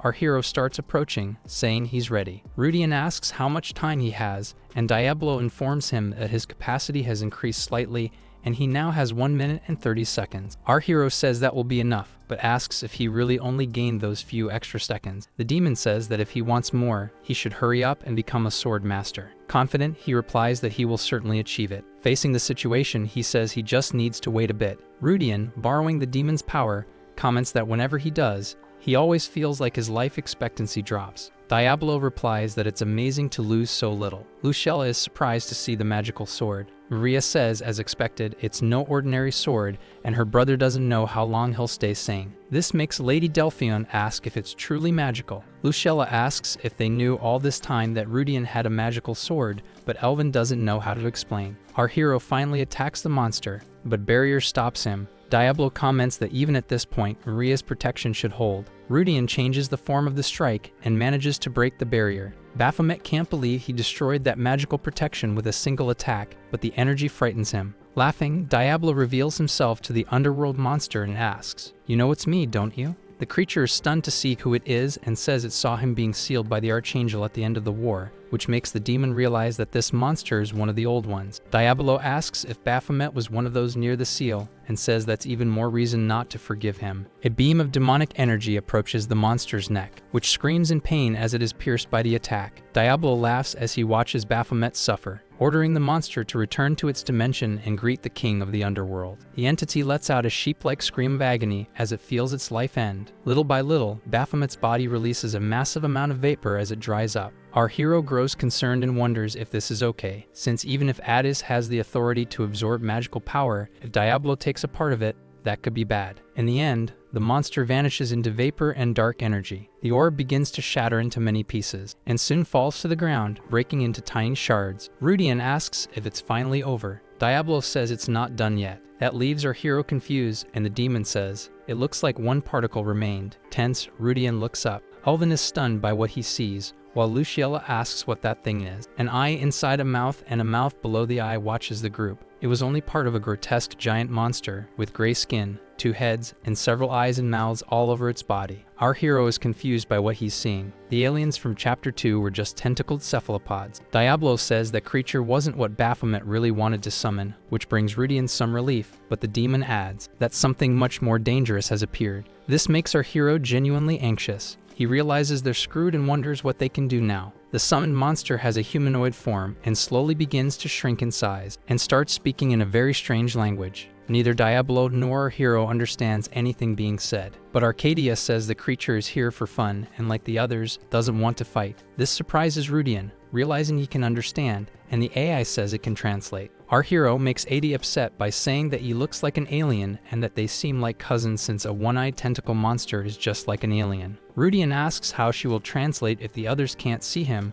and Arcadia responds that she is adjusting everything with her powers. Our hero remembers that these beings can take on a human form and asks 80 to inquire if the creature can shapeshift. 80 says he understands and rushes towards the alien. Rudian watches as the eye approaches the creature, where it starts to have a conversation of signals and strange words with the monster. After some time, Arcadia returns and says that it can, and that this isn't its true form, it was just imitating a human appearance. This time it will perform a proper transformation. The creature's body begins to dissolve into white light. Now it finally starts speaking the human language, saying that it's difficult and takes a little time. In its more normal form for everyone, it starts speaking, saying that it finds it interesting to see the chosen one, the sealed one, and the one who was dragged along. She introduces herself as Yev and says that she will follow them for a while. That's how you will understand, completes the alien. Our video ends here. If you enjoyed it, please like and subscribe to the channel. Until next time, bye bye.